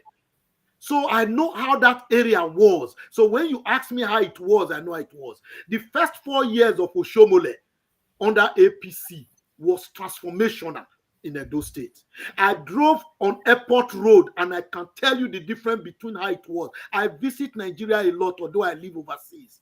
This year alone, I have been in Nigeria 3 times, both for my campaign and for business reasons. So I know the terrain very well and I drive. Okay, so my brother, if you are listening to my answer, you say I should be succinct. Let me round it up. When we say he has not done anything, we mean he has not done any major thing. In Rivers State, we all talk about Wike built 12 flyovers. I know Rivers State is richer to ease transportation. Yes, to ease transportation. Edo State does not have one flyover. Since I was a kid in Benin City, when I was growing up, trekking to primary school, there has always been traffic in Ekiosa, and there is still traffic in Ekiosa. As I speak to you now, I'm not in Nigeria. You go to Ekiosa if there's no traffic there. This government have no solution, no vision. There are no opportunities for the young people. Our farming industry have gone down. Many old people that I know cannot afford medical visits to their doctors or buy medication. I tried to buy paracetamol. In fact, it was in the news. I tried to buy paracetamol. The cost of it, cost of fuel right now as we speak, we know that one is not from the state, it's not the governor's fault. Things are so expensive. Why did it take him 8 years to increase minimum wage from 30,000 to 70,000? Why did it take him 8 years? Few months before he's leaving, he wants to leave problem for somebody else. If we can afford 70,000 minimum wage for the past 8 years, why has he not done it? So, my brother, I will leave it there. Thank you for your question, and thank you for calling in. God bless. Thank you so much, Prince Egbe Omorodion, for that. I just want to also answer with just one example to the gentleman that called all the way from Blackpool. 4 years ago, Governor Godwin Obaseki campaigned, and he campaigned on just one thing. He campaigned across the 18 local governments, and part of his manifesto was that he has realized that health is a big issue, and that he's going to build healthcare centers in the 18 local governments. It's almost going out now. In every ward. In every ward in the 18 local government. My brother, the caller, I want you to check. There is no healthcare center in any ward as it stands, and its time is almost up. So, but thank you so much for that call. When calls come like this, also a good time for us to educate our people. And I must say thank you so much to Prince Egbe Omorodion. It was as if you prepared for it. Your answer was not only succinct, it was honest, it was clear, and it was even audible, even to the deaf. Sir, with all due respect, when you come to me, shall ask me to add to this matter, because Omorodion only just touched some of the edges. There are more matters in this matter. But again, I think we have like 10 minutes. Can we just play with it? Okay. Before we go further, sir, because I'll be itching while I was listening to the question. No, sorry. I was itching. I said I wish the question was directed to me. Okay. Go ahead, sir. Take a go at it. Let me tell the caller. Edo State was a food basket. As I said before, Edo State have never go hungry, whichever English you choose. Now, what is his name? I got to know Obaseki. I thought when I started this agro-industrialization in the 18 local government, when I was doing the feasibility study, I was told they give him 5 billion naira. That's what I was thinking. I say, if they have given him 5 billion naira for agriculture from the federal government, not for the state government. Sorry to interject. You have another caller, just in case. Okay. So let me quickly run on this one. Okay, what happened was that when I was thinking it was 5 billion naira, caller, just hang on, please. Somebody called me and said, "Hey, Pa, you are making a mistake. It's not 5 billion, it's 25 billion naira for Sobe farm. Till today, for the past 8 years, nothing has grown from Usobe farm. 25 billion naira.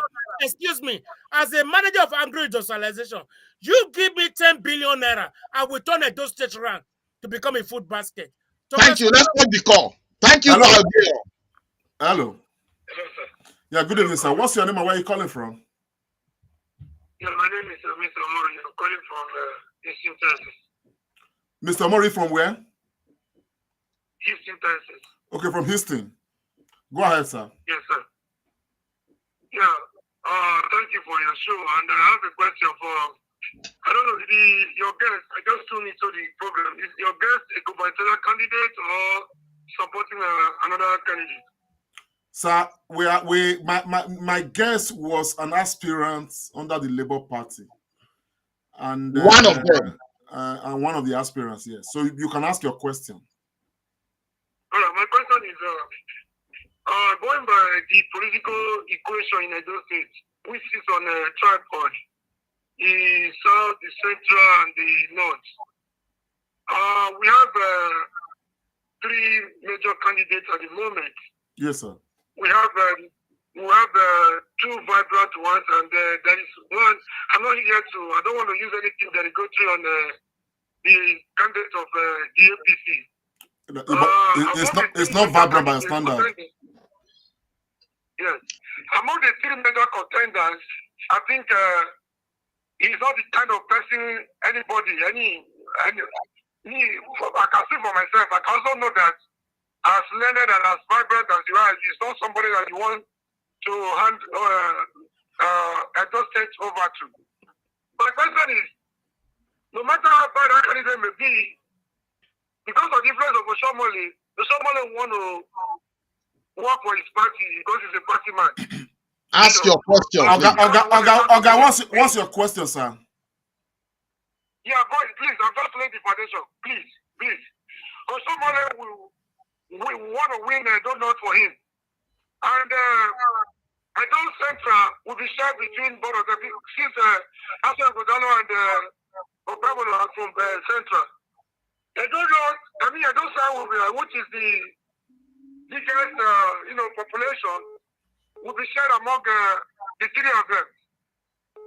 My calculation is, can we begin to think of how we can work together so that at the end of the day, we don't end up, sharing both between Akpata and Godalo. So that what happened in the last presidential election will not repeat itself between Atiku and Peter Obi. And even if we end up working for the worst among these candidates. This is my humble submission. This is my humble question. Thank you very much, sir. I think it's relevant. Yeah, if I understand. Yeah, I think his statement is not really a question per se. Exactly. Yeah, yes. To be frank. Parogeo, do you have one thing to add before we go to Komilamte? Yeah, what he has just said is that, mind you, sir, the presidential election, Tinubu did not win it. He bought it from INEC. Please. We shouldn't say Tinubu won the election. Tinubu did not win the election. He bought it from INEC. Everybody is aware of that. Well, I must say that according to INEC, Tinubu won the election. But yes, according to me, Tinubu bought it from INEC. Okay. Everybody is entitled to his own opinion. Okay. Yes. Well, Chief Ogeho is responsible for this statement. Yes. With what the gentleman have just said, we will try our best that the Edo State election will be transparent. The middle of the night will turn to daylight. No, listen. Tinubu have made a statement. He said, do you want Edo State? I will deliver Edo State to APC. He have said it. Everybody's aware of it. Then PDP is trying all his best to use the state mind. But we are telling them, we will turn Edo State. Middle of the night will turn to daylight. For we to know who actually win the election. Okay. But on this election, it will happen. Okay. So for that simple reason, my brother, don't be afraid of that. We are ready and we are fully ready to make sure that the I is dot and the T is crossed over. I don't know, be Lagos. Thank you. Prove that Edo State is a state you cannot be pushed over. Prince Amadion, the gentleman, though it's not a question, he made a statement. You want to react to it? What is the word? We have another caller because this is accumulating now. Yeah, let's take the questions together. Yes. Hello. Hello.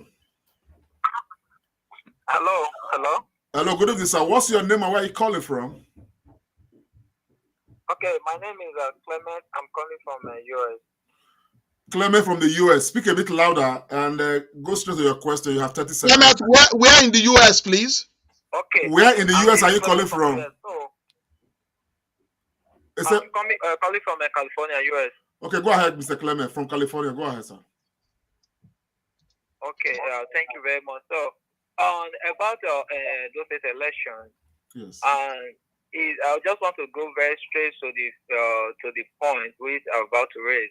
Is that when Obaseki was coming up as a governor, he promised that Giligili Sipo is going to be working before 2 years. Yes, that's what he promised. Yes, I know that Giligili is working now. That they already employ people there. And the ships are docking them. So they can see the way it's working, and he promised that he's going to fix all the roads in Edo State, and all the roads in Edo State. I can see that everywhere, all the road is good in Edo State, right? You're very right. Sir. And he promised what's it called, the healthcare in the 100 or 900 something wards in Edo State. Yes. Okay, I hope everyone is enjoying the healthcare in Edo State. Oh yes, they are primary healthcare. I don't want to beg anybody to choose whoever they want to choose. I don't want to say, okay, choose this one, choose that one. Whatever he promised, Obaseki never did one single thing. He never did. If the secretary is talking about that he fits, who is someone that built it.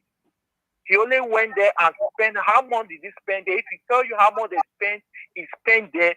There is even Edo State people will know that Obaseki have finished that Edo State. So I'm not going to tell anybody to vote for Aswen, vote for Olumide. You have to use your eye. We are not kids. Use your eyes to see if what Obaseki have done in Edo State, if he's warrant us to vote for his own candidate. Thank you very much. I must say that this gentleman Clement Afro from the US, you are really wicked. God will bless you the way you started. You left us with no option. Only you answered the question. God bless you. Thank you so much. Prince Egbe Amorodio. Yes, in terms of working together, we believe we can win this election. We have no doubt at all. The reason is that we've still got 2 months or more to the election. We are taking our messages out there to the people. We are, expressing our manifesto. Barrister Akpata is out there every day campaigning on the ground. He's going to come to the United Kingdom on the 26th in London, 27th in Manchester to campaign to our people in the diaspora to support him. And, I have no doubt. Let me be honest with you people. Because sometimes one of the problems with politics is that there is so much dishonesty.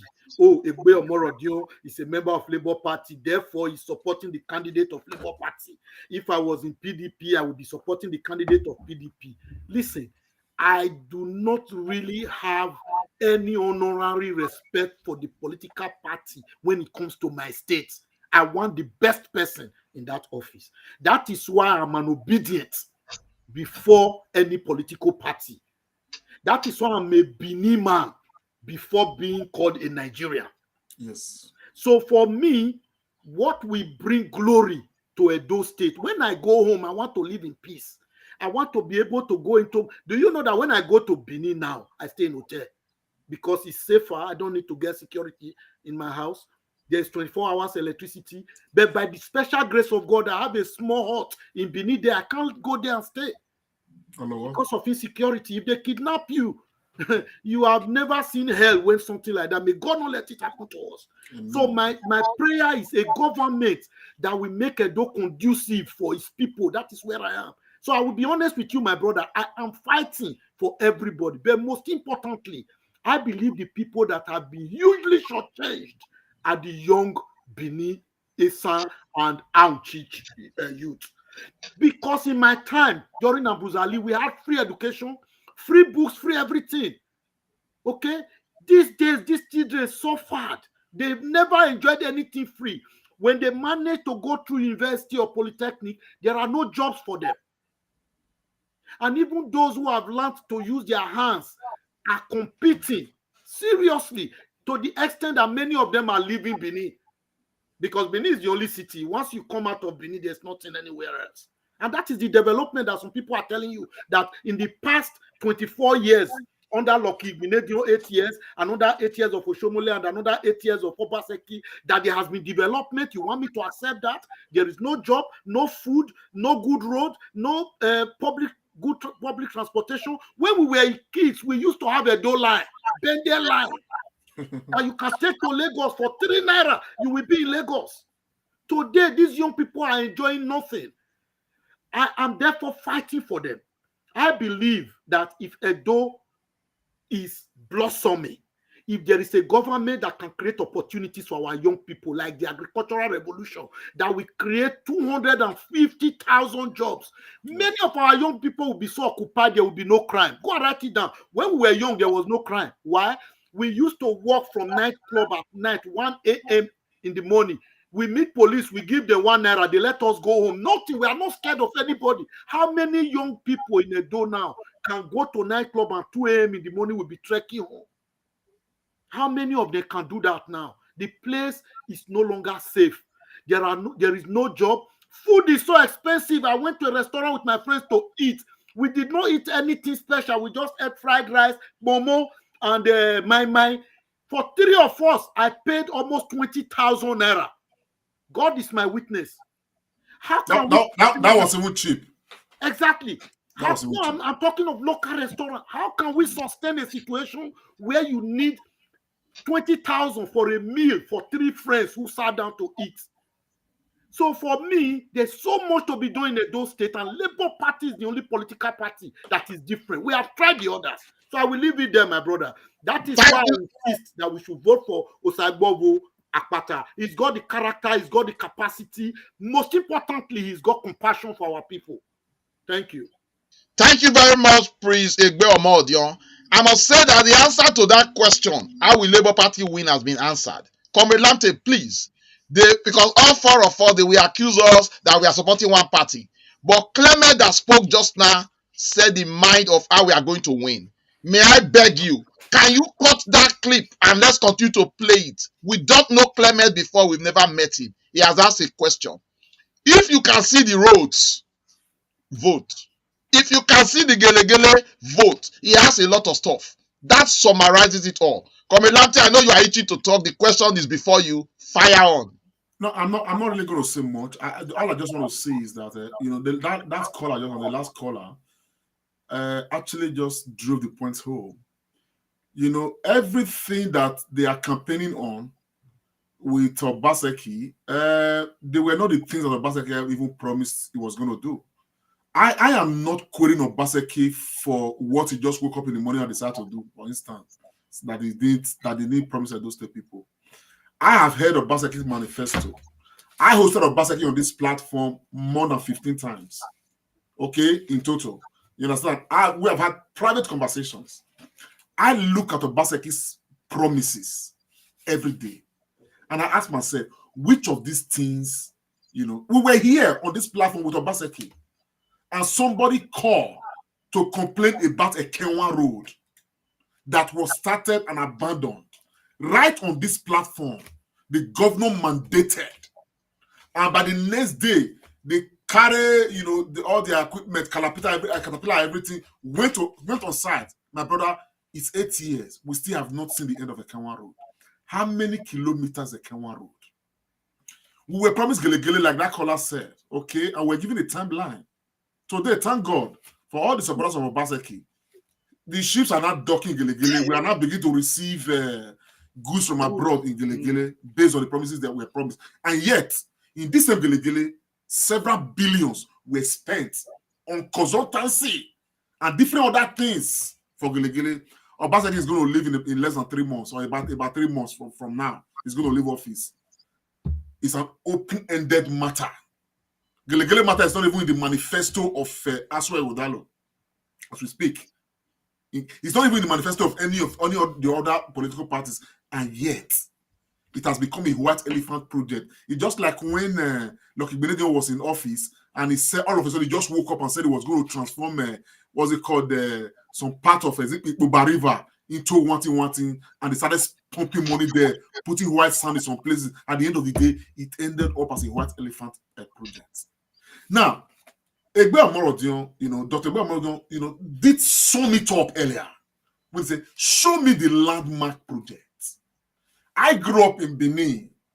I knew, I suffered it, okay, that the road leading to Ekpobahi, okay, that road, when hold up miss you there, you understand, in fact, you will weep.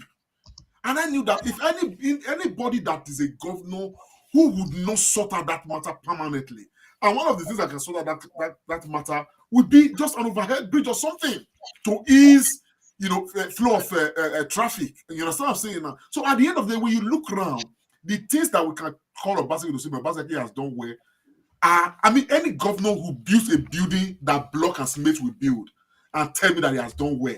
This one hub, the other one hub, some blocks of flats that individuals build every day, and you see some achievements where Omolodon has said that, man, when you look at the allocation, look at the revenue, generated internally, look at Paris, what's it called, the derivation and every other thing.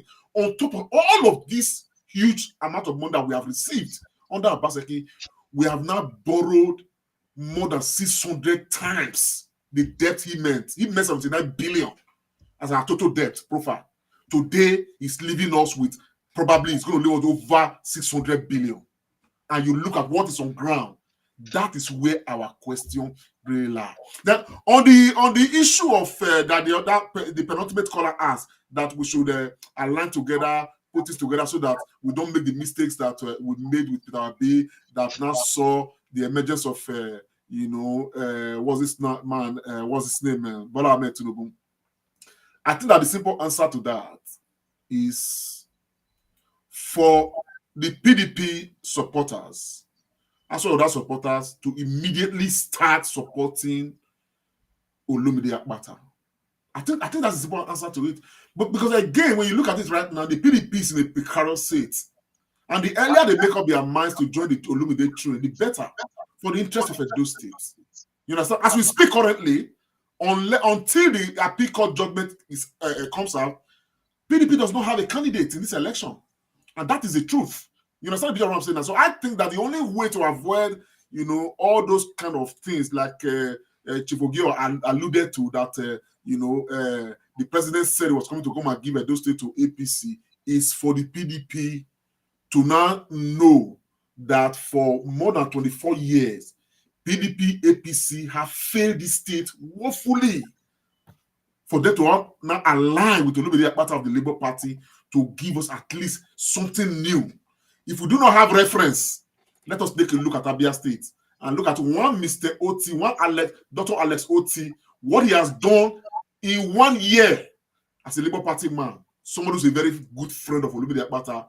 They interact regularly, and of course, they already envision with Olumide Akpata what Olumide Akpata will do from day one.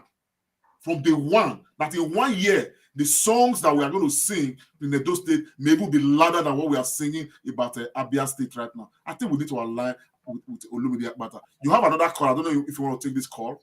Yeah, let's take the call, please.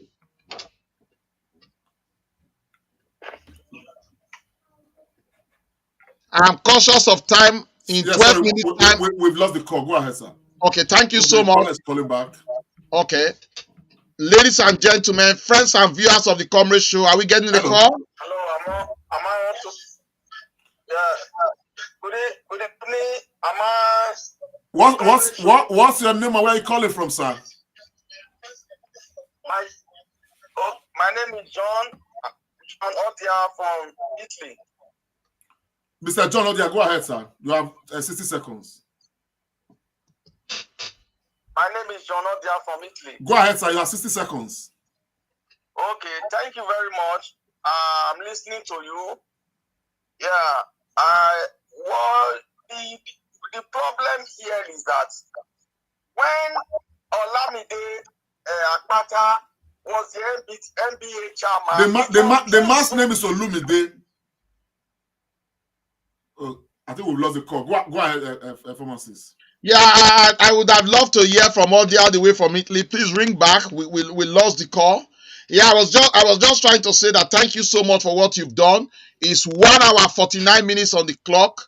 Our viewers have been well entertained today, and the topics we've discussed have really been mammoth. But I want us to come back again. If you can remind our viewers again of the event happening on the 26th and the 27th in London and Manchester, why Joseph Ogeo and Prince Omorodion get ready to give their parting shot. Lamti, can we let our viewers know again the dates? If we can leave those things in front so that they can see it and probably take a picture of it. Okay, which one is that, sir? Both of them, the events on the 26th and the 27th in Manchester. Okay, the Manchester event. I think we have two of the. Okay, that's it there. Yes, viewers, friends of the Comrade Show, we're going to leave this for the next few seconds. The town hall meeting taking place here in the United Kingdom, London and Manchester, on the 26th of July in London and on the 27th of July in Manchester. Please, we need you to be there.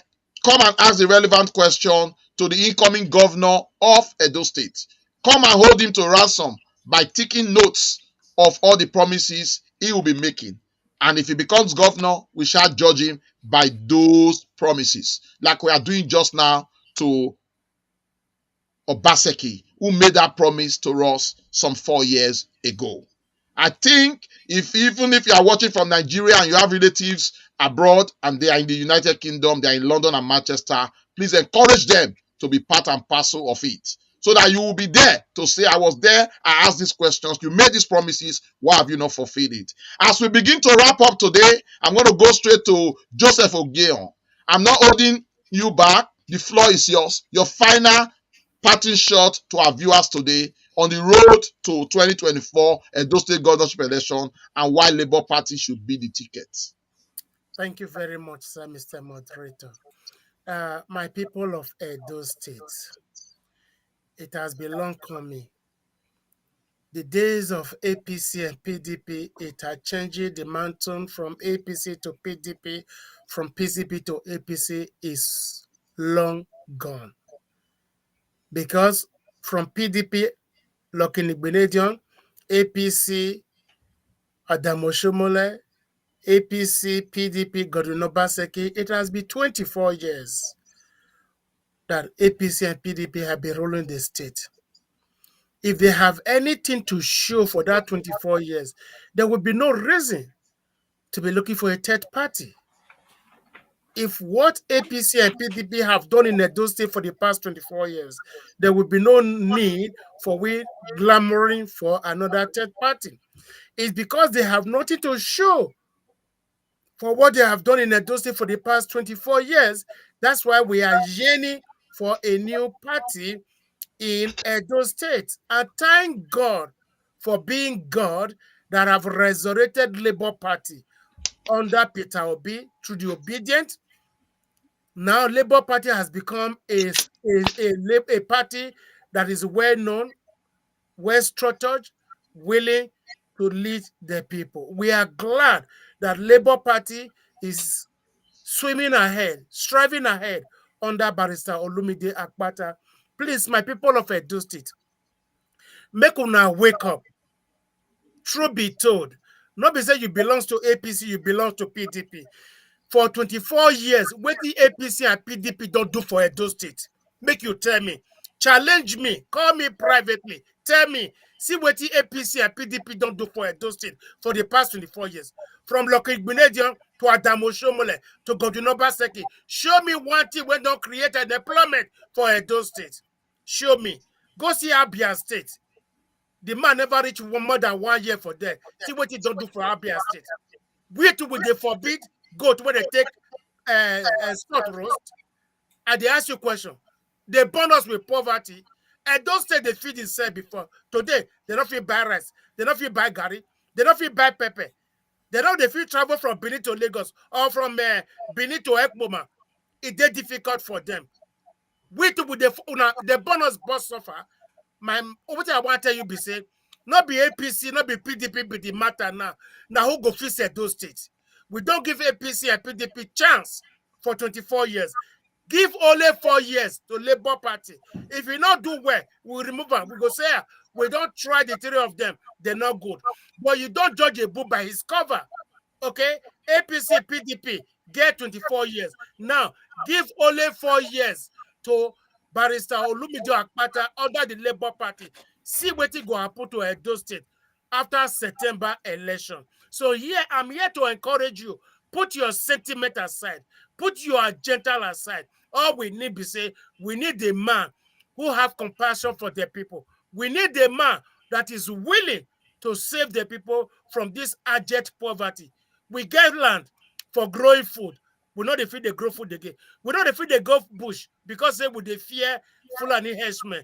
But what they talk now be say, my people from Edo North, my people from Edo Center, my people from Edo South, time don't reach. Make we shine our eyes. Forget saying our person be this. Not be our person. We go take face Edo State. We need a capable hand when go repair Edo State for us. So we don't try APC, we don't try PDP for the past 24 years. Nothing come out of it. So make we try Labour Party under Barrister Olumide Akpata. Now be the plead when I come plead with you now. My people from Edo State, both home and the diaspora, it's time. Make we also try Labour Party. You not go say this person bad, where you never hear from the person, or you never see what the person do. Now hearsay, now you take the judge the person. No, we are not going to judge Labour Party by hearsay. We want to judge Labour Party by what they do. Today, with the judge APC, with the judge PDP, by what they not do for the past 24 years. So today, all we are saying is that let us join hands together to fix Edo State. If Edo State better, not for me, not for you. If food day Edo State, not for me, not for you. School day, healthcare day, not for me and for you. Okay? So what did the top say? I know they suffer for London. Why are they shot like that? They shout say you went their house. Make you open your eyes, open your ear, make you know the truth. Say APC and PDP. If they come back, nothing is going to change. You cannot keep on using the same formula and expect a different result. Now be the plead when I come plead with you now. Come September, make we vote Barrister Olumide Akpata under the Labour Party. Papa, Mama, and Pikin. Labour Party. God bless all of you. My people of Edo State, both home and in diaspora. God bless you all. Thank you so much, Joseph Ogeon. Prince Egbe Omodion, your parting words. Thank you for the opportunity to say parting words. I want to thank all your listeners out there, the audience, for finding us, interesting enough to tune in to today's program. This is politics we are talking about. I have promised myself in my life that I will be honest. One of the reasons most politicians don't last in this business is that they are not honest. And people find them out and discover that, these people, that will not be a better person. I want to remain honest to myself and to my people. Now, there is a threat that has been put out there by President Tinubu that he wants to give Edo State to APC. And for a young Benin man, a young Edo man, that's revolting. If for nothing else at all for that statement, I will vote any other party. That's one. Secondly, there are two other things going on that I want you people to know, since we are being honest with each other. The first one is that when Governor Lucky Gunedion left office, he sponsored Oshomole. Don't say where you hear that one. I have a copy of the check. I've seen it, that was given to support him to become governor. When Oshomole was leaving government house, it's no longer secret that he was the one that brought Obaseki to us. Now Obaseki is leaving office. He is bringing Aswe Udalo, his boy. There are two questions. One, why do they see the need to replace themselves? Are we not in a democracy? The second question is it still necessary for us to go and be voting, since it's the governors that are determining for us, that are deciding for us who the next governor after themselves will be? Is this what we want to accept? That alone too is revolting. It's enough reason for somebody to say, I will not vote PDP. We are tired of one man replacing himself. When Aswe Udalo, even if he wins, we believe it, he will bring somebody So we are just there in Edo State. There's no democracy. Is the current governor that will bring the next governor. That is not something that is acceptable. The average Edo person is educated, at least to secondary school level. So we are very intelligent people, and we cannot accept that kind of thing that is happening. Now, in terms of voting, those who are clamoring for PDP candidate, I will not mention names because I don't use any program to. If you listen, I don't mention Obaseki unless somebody asks a question. I don't mention Aswe. I don't mention Monde Okpewolo. I don't mention names. I talk about parties. Now, PDP has had enough time to show us that they are capable. The current government, our man who is the candidate of PDP, has been a member of the current government for a long time. While they were under APC, he was a member of the economic and finance team under Oshomole for 8 years. Under Obaseki, he became the chairman of that economic and finance team. The question is, how is the economy and finance of Edo State? Has he managed it well as the chairman of the economic and finance team? And you want to make him a governor. So should we reward bad job with promotion? For me, it is very clear. There is only one candidate. I don't even want to go to APC. As far as I'm concerned, there are candidates and there are candidates. That's why I will raise that. The only candidate that is vibrant, that has a vision, that actually knows what it takes to bring development to a state is no other person than Olumide Osaigbovo Akpata. I was once an aspirant like himself, and we competed against each other. He won the primaries. Some of us could not afford to buy the ticket, or we did not believe in promoting monetization of politics and refrained from paying 30 million to be part of the primaries.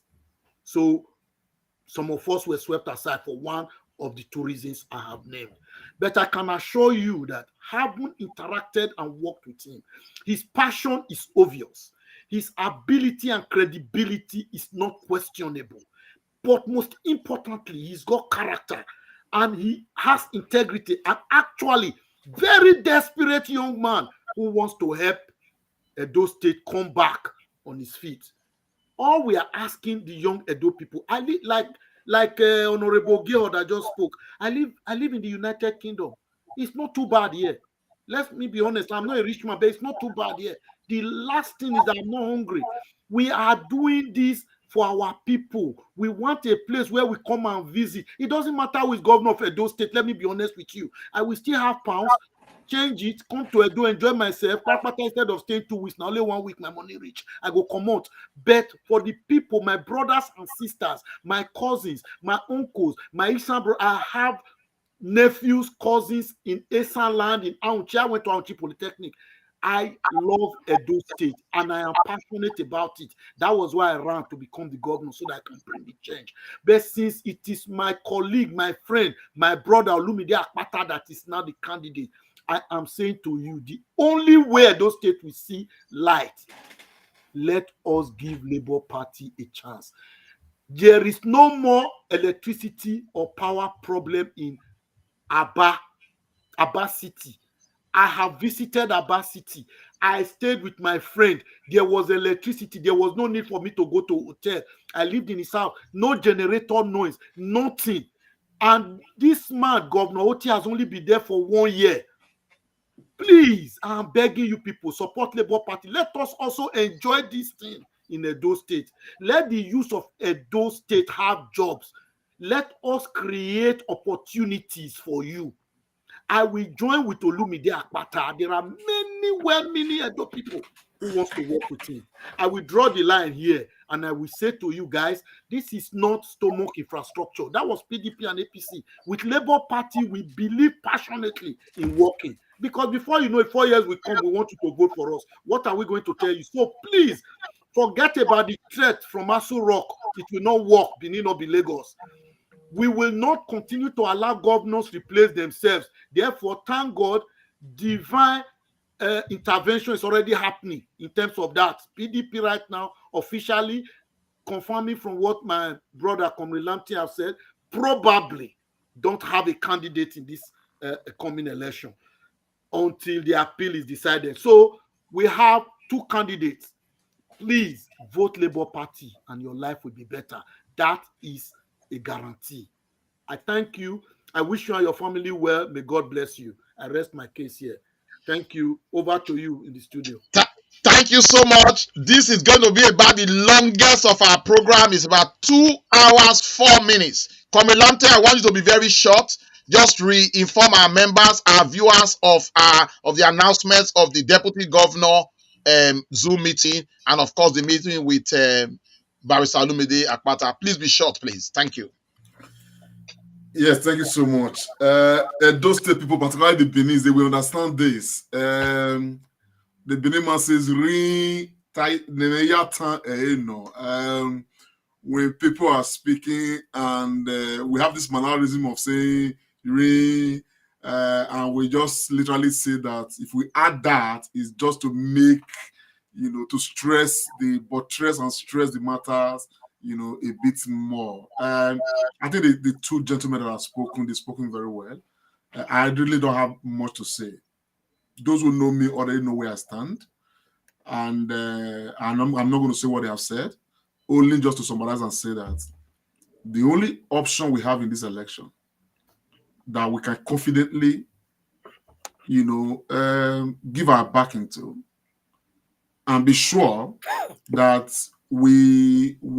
our voices will be heard when he becomes the governor of Edo State, and be sure that he will not have a godfather, and be sure that we can make our input, directly, and be sure too that we can call into account based on the promises he has made. It's Olumide Akpata. So therefore, let's not even dance around. So people have said APC, doesn't have a candidate. They don't have a candidate in this election.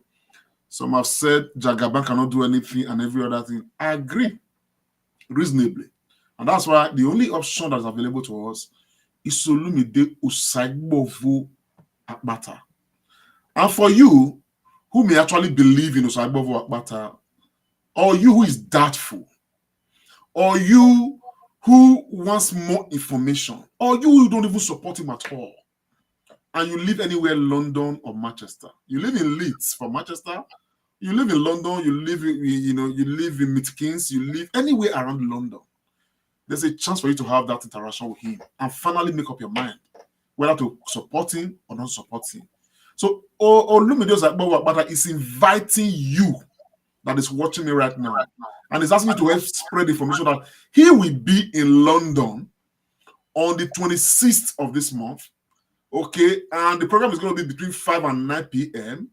And there will be other mede inclusive. As a matter of fact, I'm even learning that, after the program, there's going to be some additional, side attraction. Okay, but we are yet to confirm all of that. But, ROSVP is very plenty as well. And the venue is All Saints Community Center, 105 New Cross Road in London. Well, meanwhile, the next day, 27th of July, which is a Saturday, he's going to be in Manchester at Stanley House, Manchester Road, Manchester. Very popular road. Stanley House is very well known as well. Let's find our way to these places if we are close. Some of us will be attending the two events, just because we want to, hear those questions and how he responds to them. You understand? Even some of us that have made up our minds, we have said that if Olumide does not convince us at some point, at any point, okay, we have a right to say, okay, let's say, now, but Olumide has consistently stayed on point. He has consistently kept his focus very straight. What he said yesterday is what he's going to say today, is what he's going to say tomorrow. And the good thing about it, as recently as last week, there was a suggestion I made to him. I wrote him that suggestion. He didn't know that made me respect him more. I made a suggestion that I thought would be good for the interest of Edo State. And he wrote back to me, he said, comrade, I cannot commit to this one. No. I'm telling you, I cannot commit to this one. It is something that we need to, keep in view. Look at all of the strands around it. You understand what I'm saying? But I cannot say because I I'm governor, I will do this. I cannot commit to it. My brother, any man, and he gave his reasons, and I was convinced. You understand what I'm saying now? You understand? I was seriously convinced about it. I don't want to, bother anybody on the subject point. I think that made me respect Olumide the more strongly, because he wants to become governor. He does not want to say yes to everything, even when he knows it's not feasible. But some of the other candidates on the field there, they have not said no to anything. Everything that people have said is yes. You that is supporting the PDP candidate or the APC candidate, ask yourself in all of the fora, ask yourself what he has said no to. But I can count how many things that Olumide has said. This one, I don't agree with that. You understand what I'm saying now? This one, so many. It shows a man who is genuine, a man who really wants to be accountable. So my people, let's come to London. Let's come to Manchester. And of course, just before London and Manchester, don't forget to join us when it comes to the Zoom session with his running mates. Another man that complements Olumide in very many ways. And one who will be ready to become the governor of Edo State if Olumide is not present. So this ticket is a power-packed ticket. Edo State have never had it so good. It's important at this time that all stars align to ensure that Olumide and Kadiri become the governor and the deputy governor, respectively, of Edo State in the election of September 2024. God bless you all. That will be my take. Over to you, pharmacist. Thank you so much, Comilante. Thank you, our wonderful viewers. We've kept you guys for 2 hours, 10 minutes, and 58 seconds. It's been a lovely show today. I want to thank all our guests, Prince Egbe Omodio, and I want to put a pound on it, a Pa Joseph Ogiel. And of course, the CNC of the Comrade Show, Comilante Ponsa Araki. Just before we go, I want to thank all our callers who find time to call, and our many viewers who have been reacting on our Facebook, Twitter handles and putting different comments there. My apologies, we were unable to read any of your comments, but we appreciate them and we are grateful. Mr. KSO, if I get that correctly, you rang all the way from Blackpool in United Kingdom. Thanks for ringing in. Thanks for your input. Mr. Omoroyi, you rang us all the way from Houston, Texas. Thank you so much for your comment. We appreciate. Mr. Clement, the one that blew all of us away. You spoke all the way from California in the United States. Thank you so much for your input. And for John Odia, who rang us from Italy, but because of network, we were unable to take his comment. We deeply appreciate you all. Keep doing what you're supposed to do. Remember, Edo State is Comrade Show, and Comrade Show is Edo State. We'll come your way again, hopefully next week. But before then, we have a Zoom session with the deputy governorship candidate of the Labour Party, Asama Yusuf Kadiri. Please find time to be with us. I will be with you again on Sunday, and by the grace of God, the event of the 26th and 27th will also be brought to you so that you can see, watch, and understand. The train is moving, and it's moving to the permanent site. Why don't you just join in your station stop and go to the permanent site? Edo State will move forward. And the only way for Edo State to move forward just now is with Labour Party. Papa, Mama, and Pikin. Stay out of trouble until we come your way next time. Bye for now. We'll be okay. Labour Party presents London Town Hall Meeting with Olumide Osaigbovo Akpata, Labour Party governorship candidate, Edo State. It promises to be an interactive session. Venue, All Saints Community Centre, 105 New Cross Road, London SE14, SDJ. Date, 26 July 2024. Time, 5 p.m. to 9 p.m. prompt. Registration is free. For inquiries, visit edodiasporaforakpata@gmail.com. Do remember that with Olumide and Kadiri, Edo will be okay. Labour Party, forward ever.